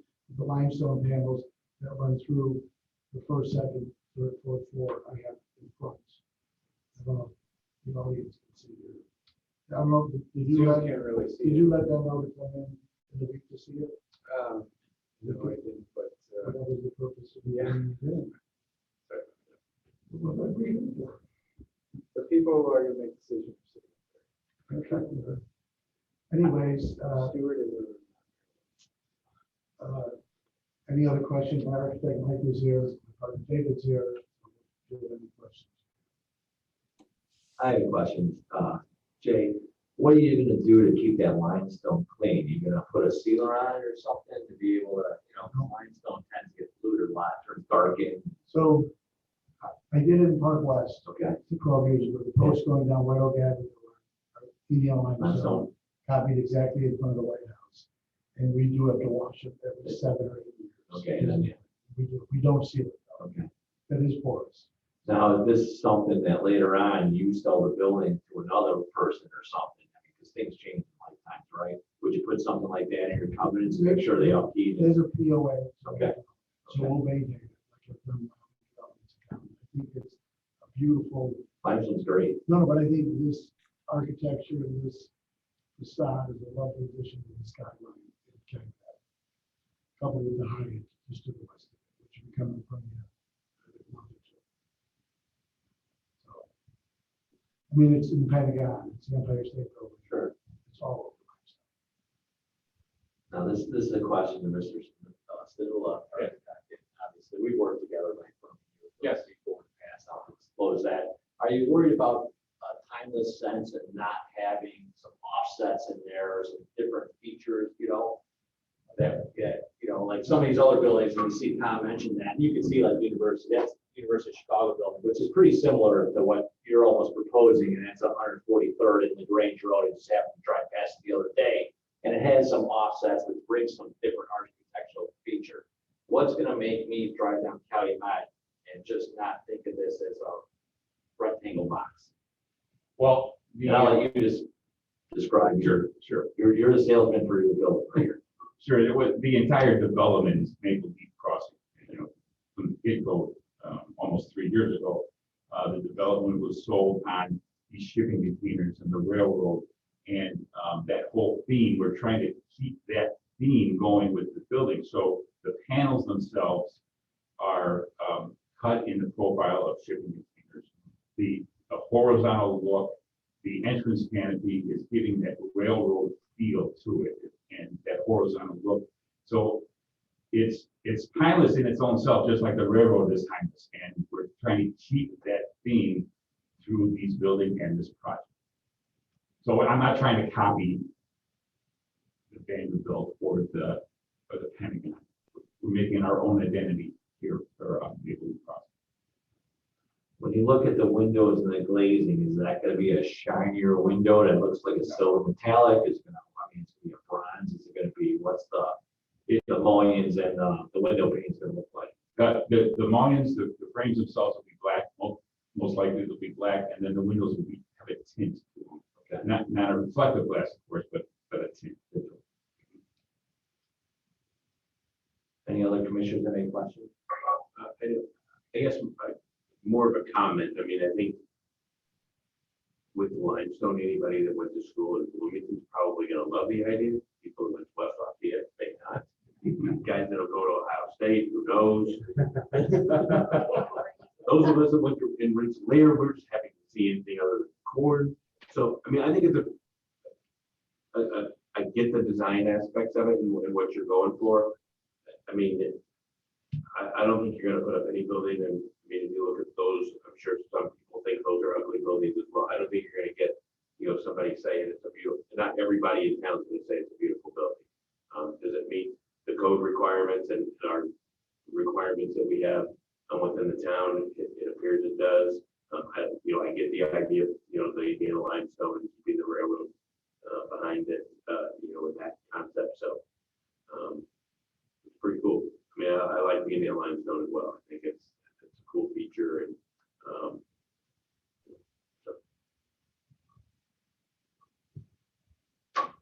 I guess one of my questions is, you say that the horizontal slats in the line zone is for making it look like shipping containers? Yes, reminiscent. I mean, Okay. it's not an actual shipping container, of course, but it's reminiscent of it. Okay. I was gonna say, I thought the shipping containers more these vertical slats. Right, and that's how we're kind of switching that around. The mechanical screen itself is vertical, so that is more reminiscent of a actual shipping container. It's because it's turned vertical. Okay. I guess more concerning to me is, can you talk a little bit about the articulation of how things can be popped out or popped in or things like that? Again, this is a 2D picture, so I understand that it's very hard to get dimensions of things from just a picture. But was there any thought with regard to that, or with regard to that part of the building? The entrance on both the north and the south is recessed. This is an early rendering. It has developed where the east and the west side, it's not on this rendering here, but on the plans that were submitted, also has a recess in it on the east and the west that is brick. So that is kind of breaking up the east and the west, or I'm sorry, yes, the east and the west facade also with brick. And the building itself, I mean, someone mentioned about the how you keep the building clean. Actually, this type of building in that profile, when it starts to get dirty, it's gonna look better because it's gonna make those horizontal lines pop out and it'll be more pronounced.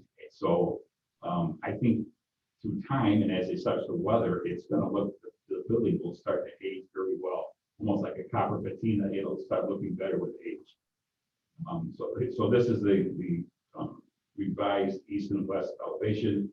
That center portion is brick, and then the flanking areas is the limestone panels.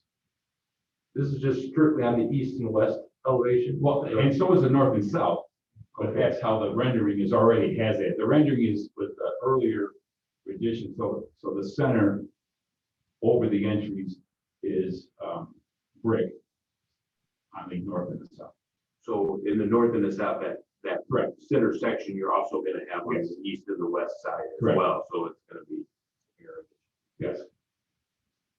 And so this is 19 feet now, is that, or is that just the plans that were in the south elevation, that brick is 19 feet?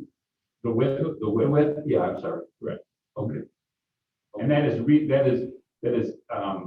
that the different materials because of the plan and the footprint. And of course, this is a commercial office space. We're trying to maximize all the square footage that we were getting, that we were given. There's when you push a building in or out, you're losing square footage, you're losing dollars. So the leasable space becomes a lot less. So we're trying to maximize all the leasable space with the footprint that we're given. However, the south and or the west and the east elevation is going to have a wider brick column. Yes. Than what the south and the north, which is a longer 200-foot length. Yes. That's going to have a narrower brick column. Correct.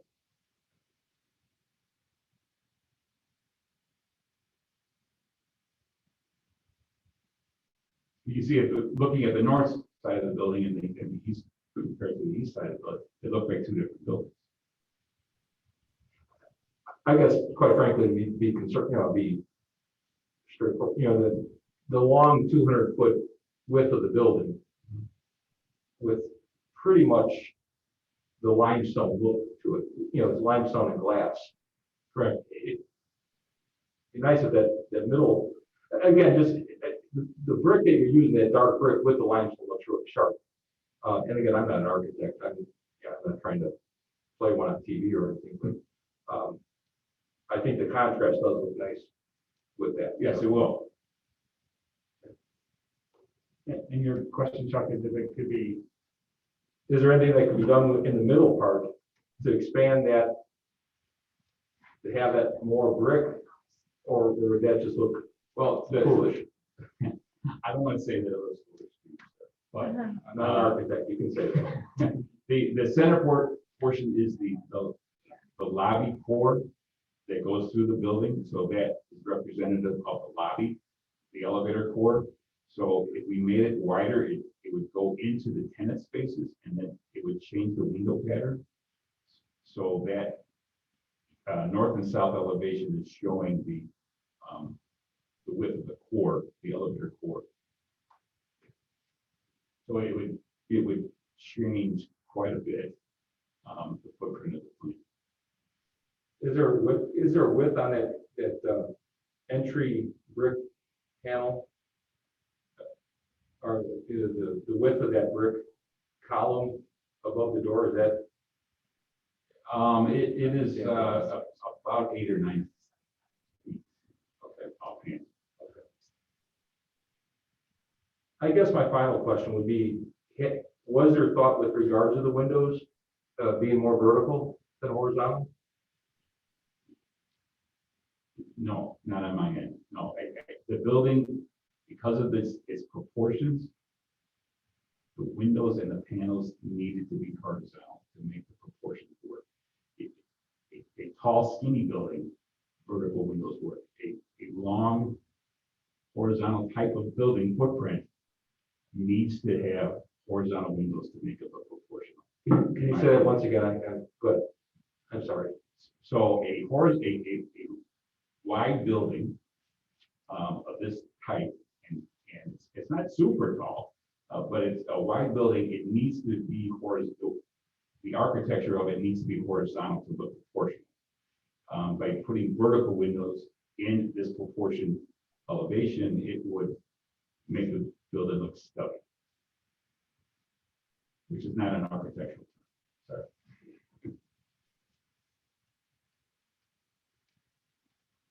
Any other questions? I don't have my mask on, so I'll raise my hand. It just makes me think a little bit of the merchandise mart. Just pulled it up, which is, you know, a long building with vertical orientation. Right, but do you know how tall that building is? 13 stories. Right, so it's almost, it's 3 times the height of this building. And that's one of the largest building square footage price in the country. So it's over 1 million square feet. And to Chuck's point, is there something with this middle section that could be recessed a little bit more to give it more of an architectural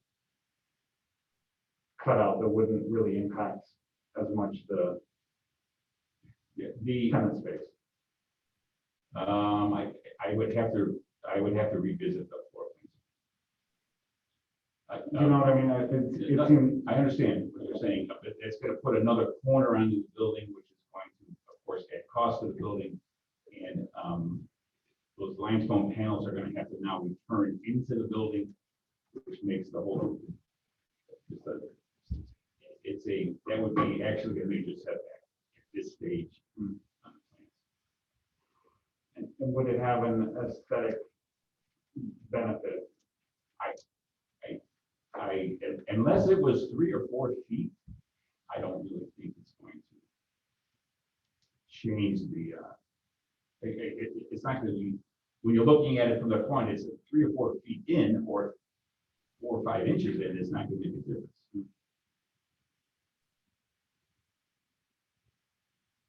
Yeah, I think that's what we're all just trying to think about is those 2 pieces of the code with the vertical windows and the facade offsets, how to think about that. I don't think in your code there is a dimension for the offsets. It just wants offsets. So that's what we provide. Right. No, I do like on the east and west side. It's not in the rendering, but like you said, this 19. Yes, correct. I think that's an improvement. And really that's, most people driving by are looking from Calumet Avenue are going to see this 19-foot offset on that side.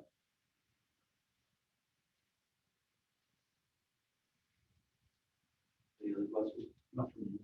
Mr. Spinello, how are you framing this building? Is it structural steel and composite deck or fan deck building? Yes, right. That's posted beam steel, bar joist, and wood concrete. Yes. So it's going to go up quick. Then everything will become up Of the wall. Of the Yes. framing. I had a couple of comments from Mr. Baker that sent me a message the other day. He said, and maybe we can address this as we go along. He said, still nothing about signage. He said, is there a monument sign along Calumet Avenue? There's no showing the plan. Okay, so no monument sign yet. He made a comment about a generator by the street. Is that the best location, or is there another location that could be moved? And obviously, screening issues regarding the generator. He's still worried about. Can we stop at the generator one? Well, where is that on the plan now? Is that by the dumpster enclosure? Correct. It's right next to it. So yeah, and we can certainly enclose it on either side of the generator. There is a landscape island, and then the generator can be screened on the remaining sides from view. We didn't want to put it right next to the building because it's just noise like that. And it's tall, it's taller than me, and the tenant would be able to see it through the window. So we moved it off the building footprint. Well, one issue we have is we don't want to see it in the street or walking around the building. We want to screw it with a masonry wall or something, to keep the noise down for people walking past too. So we can screen it just like the dumpster. Okay, so that's kind of that's a done issue. Right. Yes. Okay. He mentioned he's worried about the signs on the building may create some problems when the tenant change, about fading. You have multiple tenants showing on the building right now on different floors. He was worried about, being a limestone building and having signs on the building and the tenant changing. You got a shorter name or longer name. About the problems that might make mounting a sign on there. With a building of this type and this prestige, each tenant wants to have their identity. Sure. And so they don't want to be all kind of congregated on that first floor plan. So that's what, and we have tenants that are taking entire quadrants of the floors. So they want to be able to have their identity there. And, hopefully they're going to be long-term leases. Well, here's the problem though. If you have 3 different tenants on a floor, I don't think we're going to give 3 different signs for each floor. I'll tell you on that, it'll be a cleaner look, so I guess. Well, right, we don't want it all signage, on the first floor. We don't want, there's four tenants per floor, typically, if they take the whole quadrant, so to group them all into one corner of the building, it's just gonna make it look like Las Vegas. So we're spreading it out per the quadrants. That gives each tenant their own identity, and it makes the building, again, look a lot more elegant and sleeker. And there still would be a monument sign that had, locations and addresses and things like that. They would have their identity on there also. If I can just add with respect to the signage on the building, that would require a variance from the board of zoning appeals. That's specifically stated in the development standards that signs will comply with the code, and if not, they'll seek a variance. Okay. I think that was the last thing he had on his tax. He's just worried about truck traffic and the new road still. Those issues. Bring that up. Don't bring that up every time. It's consistent. As I said before, yeah, the site questions, if you may still have questions about the site, those have been essentially put to rest at this point because it was then approved. Right. It's really just the building, everything within the footprint of the building is what's being considered. I do have one question regarding the height regulations. Tom, is there any safety concerns or anything else with this going 63 feet or 68 feet with these mechanical screens or whatever? No, I don't think there's any safety concerns. I think it's just an aesthetic thing. If this were a C5 district, then the maximum height would be 6 stories. I believe the community hospital is 6 stories. So it's there's really no issues. It's just, like I said, aesthetic. Nothing with the airport close by? I don't know offhand. That's something that they would have to coordinate with the airport. But yeah, I'll just say that as far as, the building at Centennial Village that's being constructed right now is also 4 stories. So It would be more in the pathline of the airport than this building would be. Right? Probably the NIPSCO easement has towers. transmission wires that are more. Like I said, we don't really have it doesn't really say specifically where we measure that 60 feet to. So if you were looking at just basically the roof, that would comply. I think it's 58 feet. Right. So once you have that parapet wall, right, and you add the screen that adds to it. So that's why I say it's kind of the plan commission's discretion. If this looks to you like it's, well, this is 8 feet way too high, right? Then that's an issue. But if not, I think if it makes sense from an aesthetic standpoint, then I don't see why we couldn't just call it 58 feet. I'm really fine with the height. I'm glad that Red had the additional height to screen things. I guess just from a safety, fire trucks or whatever else, and if 8 feet, now the ladder goes right to the 60 foot and they can't get a hold of the 68-foot wall. But I don't think that's an issue. But that's why I guess. I'll just say, yeah, this was reviewed by our site plan review committee, so our fire chief has seen Okay, and he didn't express any reservations about the building this way. Okay. I have one more question for Mr. Leeser. When do you expect that I know that in the plan or the rendering, it shows the Hyatt Place in the background. When do you expect that that's going to start development Hyatt, or whatever hotel you have that he- plan to go there? he's finalizing his drawings with Hyatt right now. And I would think that by July, he should be on the agenda. He wants to start, I think September is his, August he's trying to start. Is he matching the design elements that you put in place with limestone and stuff? That's, we don't have any ethos on the buildings anymore, so the hotel's gonna be masonry or stone. So he had it stone. Okay. Focus. Okay. Yes. And he's Be putting. nice so we don't have a hodgepodge He's buildings also that kind has of go together. a Top golf simulator franchise. That's pretty cool. It's really cool. Now he's combining with what we. Thank you. Does anyone else have any questions before I open it to a public hearing? That being said, Tom, I'll open it up to a public hearing. Is there anyone here that would like to speak regarding this petition? Anyone on Zoom, Tom? I only see one name that I don't recognize on Zoom, and I don't see them making any effort to. I'll give it going once, going twice. I'll close the public hearing and bring it back to the planning commission. Tom, would you go over one more time the two items, a couple items you wanted us to consider of what we would either vote for or, I mean, incorporate or approve the plan as presented, Sure. just so we're all clear. So there's I think two things maybe to think about. Let me just pull this picture up.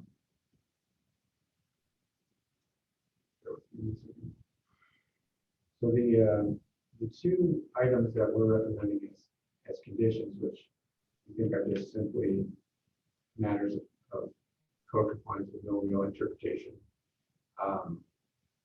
are that the signs comply with the ordinance. So they comply with the development standards that were approved by the town council, which would require that if they were to, desire those signs on the second, third, fourth floor, they would have to just get a variance for that. And then the second condition is that all mechanicals be screened from public view, keeping with the Munster zoning ordinance. So we have standards in our ordinance that would identify ways that they could screen that generator. Those are the two conditions that staff is recommending. The items for which we wanted to just draw your attention to were the height regulations, which, depending on how you look at it, could or could not exceed that 60-foot maximum. The proportions of the windows being horizontal rather than vertical.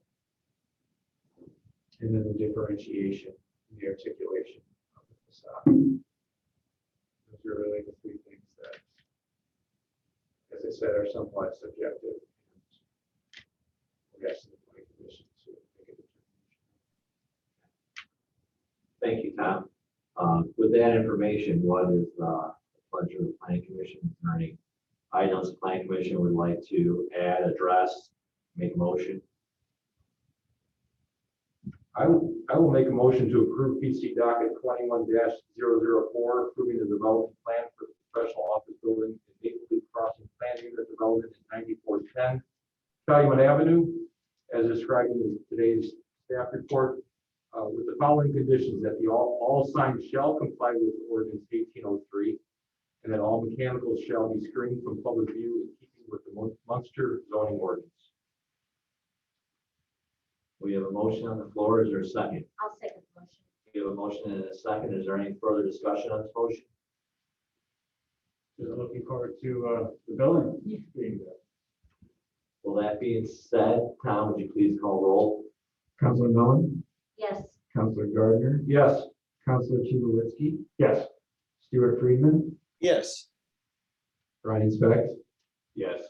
and Roland Radford. Yes. Thank you, gentlemen. Please work with staff regarding those corrections, and we look forward to seeing the next presentation on the hotel coming up. Thank you. Thank you.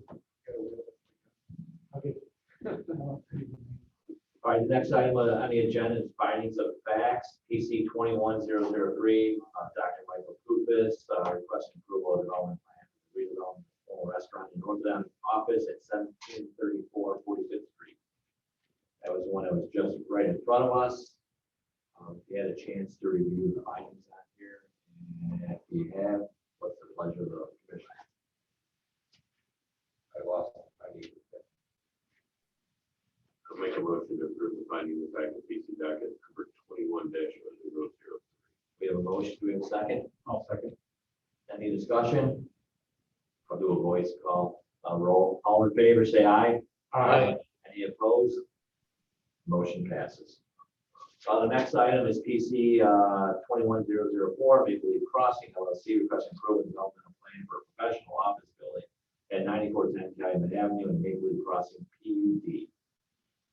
Mr. Chairman, I move to approve the findings of fact for PC docket number 21004 as presented. We have a motion. Do we have a second? I'll second that motion. Any discussion? Being none, Tom, I'll call voice roll. All in favor, say aye. Aye. Aye. Any opposed? Motion passes. Did you want me to say this to Mr. Baker, or you want me? I think you can sign those. Everything up there, except for the PC. Right. I see no other business listed on here or any additional items for discussion. Just as a report, the town council did approve those changes to the zoning ordinance that were recommended by the planning commission, including not including the two that were struck by the planning commission, which were the monument sign standards and the lighting standards. So those have gone into effect now. We'll take another look at the monument sign standards in the next few Well, you might months. be able to look at something with 4 tenants and above and make it a certain height width. Or you might look at 4 signs out there, like 40 square feet per building with 4 more units or something, Yeah, we've got some good direction. I think that we can take it back. Right. And you can make it for ones that are greater than 40, 4 greater or something. This building's gonna be the same problem. Right. That's the PUD. But at the same time, okay, so the top floor, the third floor doesn't sell as good, so he splits that in half. So now he's gonna want 6 names on there, 2 on this side, 2 on that side. You take the look away from the building, you put 10 different signs. Right, so I think, we're gonna have Dave's on there, right? We got Westland and Bennett right there on the side of it. It didn't have the boulevard, sorry, I want to make sure I got the right attorney here. Yeah, so again, part of this, I think we gotta be, at least quick to react to some of this stuff before, because this is gonna come to the zoning, the zoning request pretty soon. Well, who's to say community hospital, you don't put a sign in every single floor for practice that's out there. I mean, really, Right. There's a lot of doctors that are in the hospital part, professional office part, And why can't he brand this as Maple Leaf crossing. and I'd be more than happy to put a big Maple Leaf thing on there and brand it that way, and that's where these businesses, that's where Mary Telak or whoever. Yeah, once the building gets built, then it's under Maple Leaf Crossing, Google Maple Leaf Crossing, and whoever that doctor is or whoever the professional person is in there, say, going to the Maple Leaf Crossing building, they can Google that, they'll find it. And they don't need a big sign in there to find out where they're at, kind of like Target, we know where Target's at, we don't need a big sign to find Target. That's kind of where we were going with the petitioner that said, well, we have a rotting wood sign. I thought we'll just put the name of the complex, because with homes, and you don't look at it, you're not looking, you can't even read, even if they do it saying you can't read it very well, but anyway, I imagine it's a financial decision, right? You can charge a ton more if you say, we have the most prominent building on Calumet Avenue, I'm gonna put your name on the building. oh, and this, oh, I get- But like Mr. Baker said, every time you change the sign out there, And you it- have holes on that building, you're gonna see a masonry patch. you see that other You'll see places, that. you'll see the faded, like you see, Right. you know. You'll see a round hole with a patch on By the way, It doesn't look like that in Bloomington, because they don't change the name of the buildings. no? Yeah, that's right. Well, to accompany the report that Mr. Vanderwood is sharing, we did have a robust conversation at the town council about front yard fences. And so I was able to understand what everyone else was understanding, so I ended up being supportive of that. I noticed also you have a site plan review committee going for the gas station at 45th Calumet Avenue. Right? I would, they have been a horrible neighbor in the town. They fixed that place once, they let it go in disarray. So put them on every code that's out there and make that place. What this, what the gas station. Marathon is up again. The one that shouldn't be there at all, 'cause it doesn't look right. The one at 45th. Oh. Marathon station. Well, it's not 45th Yeah, anymore. You got me confused. Old 45th. All right, I went the old 45th. It doesn't even comply with, it doesn't even fit into the zoning anymore, does it? It's a conditional use. So it's sort of grandfathered at this point. But since they Gas closed, station. Yeah, because they weren't closed for quite long. Totally in operation for a year. what about the car, like, do we have to approve the car wash and the automotive Yes, body repairs? no, we don't. So Oh, that's good. that's what's going to the site plan committee. The gas station is open, it's operational, but they have wanted to reopen the car wash and the mechanic auto repair shop. No. So car wash, both of those have been discontinued or abandoned, so to speak, for a year, over a year, much more than a year. So they need to go through the process again and get a special conditional use. Right now, they're just seeking the conditional use for the car wash. So, yeah, so that's just, they're, like I said, they're at the site plan review stage. There's a few things that we need from them. Traffic patterns have changed quite a bit since they were last using it as a car wash, so we want to know some of the traffic, where the traffic's going to be managed on site. The building that was a car wash was converted into actually like a repair bay. So it has a lift in it. It's not even a car wash anymore. So that building is probably not going to be able to be reused. That was building. So, yeah, there's a lot of things to consider with that gas station. That use. And it has to So if come anyone from- wants to attend the meeting. Why just I get the emails I read on stuff? Yeah. I was looking at them like that's been a rough one since day one. When they had the automotive, like the repair, There's 50 there were cars out. 50 cars just parked out, like they were never fixed. Right? Yeah. So anyways, is there any other additional business or discussion? No, that's pretty much it. I know Councilor Millen had inquired about the Target remodel. We have plans for that. I think they've been approved on our end, so we're just waiting for them to kind of pick up their comments and get going. That's the one we approved a while ago, and the trellises, they're finally gonna do that whole storefront and wood up front and all that stuff. Yeah. Okay. Yeah, that whole thing, the facade work, the landscaping, the internal, there's a bunch of stuff that we can inside as well. So living wall, trellis and different stuff, right? Yeah. Yeah, so that's, I think we're gonna move ahead with that in the next couple of months. Oh, good. That should be good. Other major projects we got going. Centennial Village, of course, we've all seen that the 4-story mixed-use building is moving ahead pretty quickly. They have it approved now. I don't know the projected completion date on that, but it's moving pretty quickly. So, They talk about any first floor leases in that building. I've gotten some hints, but I haven't gotten any Say cell phone store? No, that's a pro, that is not a. Cell phones, smoke shop, and. Yes, What about tattoos? yeah. What about the other, the buildings on Calumet, have those, anything else been, under construction for? Building B, the one. Yeah, or any new businesses moving into? Russian moving into the water. Yeah, they're up and running. Is there anything else that? I heard a piece of one, but you'll probably hear the name before I do. I'm just the council, so I just heard that there's a restaurant. House. No. I think it was. What? Popcorn. No, it's actually, My daughter comes in, who's 15 years old for the ice cream permit. She really can't believe why there's not an ice cream shop down there. So I know it's There's out there. gonna be. I told her we can't. My daughter, she might want to eliminate. Right, okay, so we'll get in business together. Well, the next item on the agenda is the next scheduled meeting is June 8th, 2021. That means I'll look for a motion to adjourn. So move. We have a motion, we have a second. Second. All in favor, say aye. Aye. Opposed? Motion passes. Thank you, Stuart. Thank you. Good seeing you on the little screen over there. I know. Very good. Okay.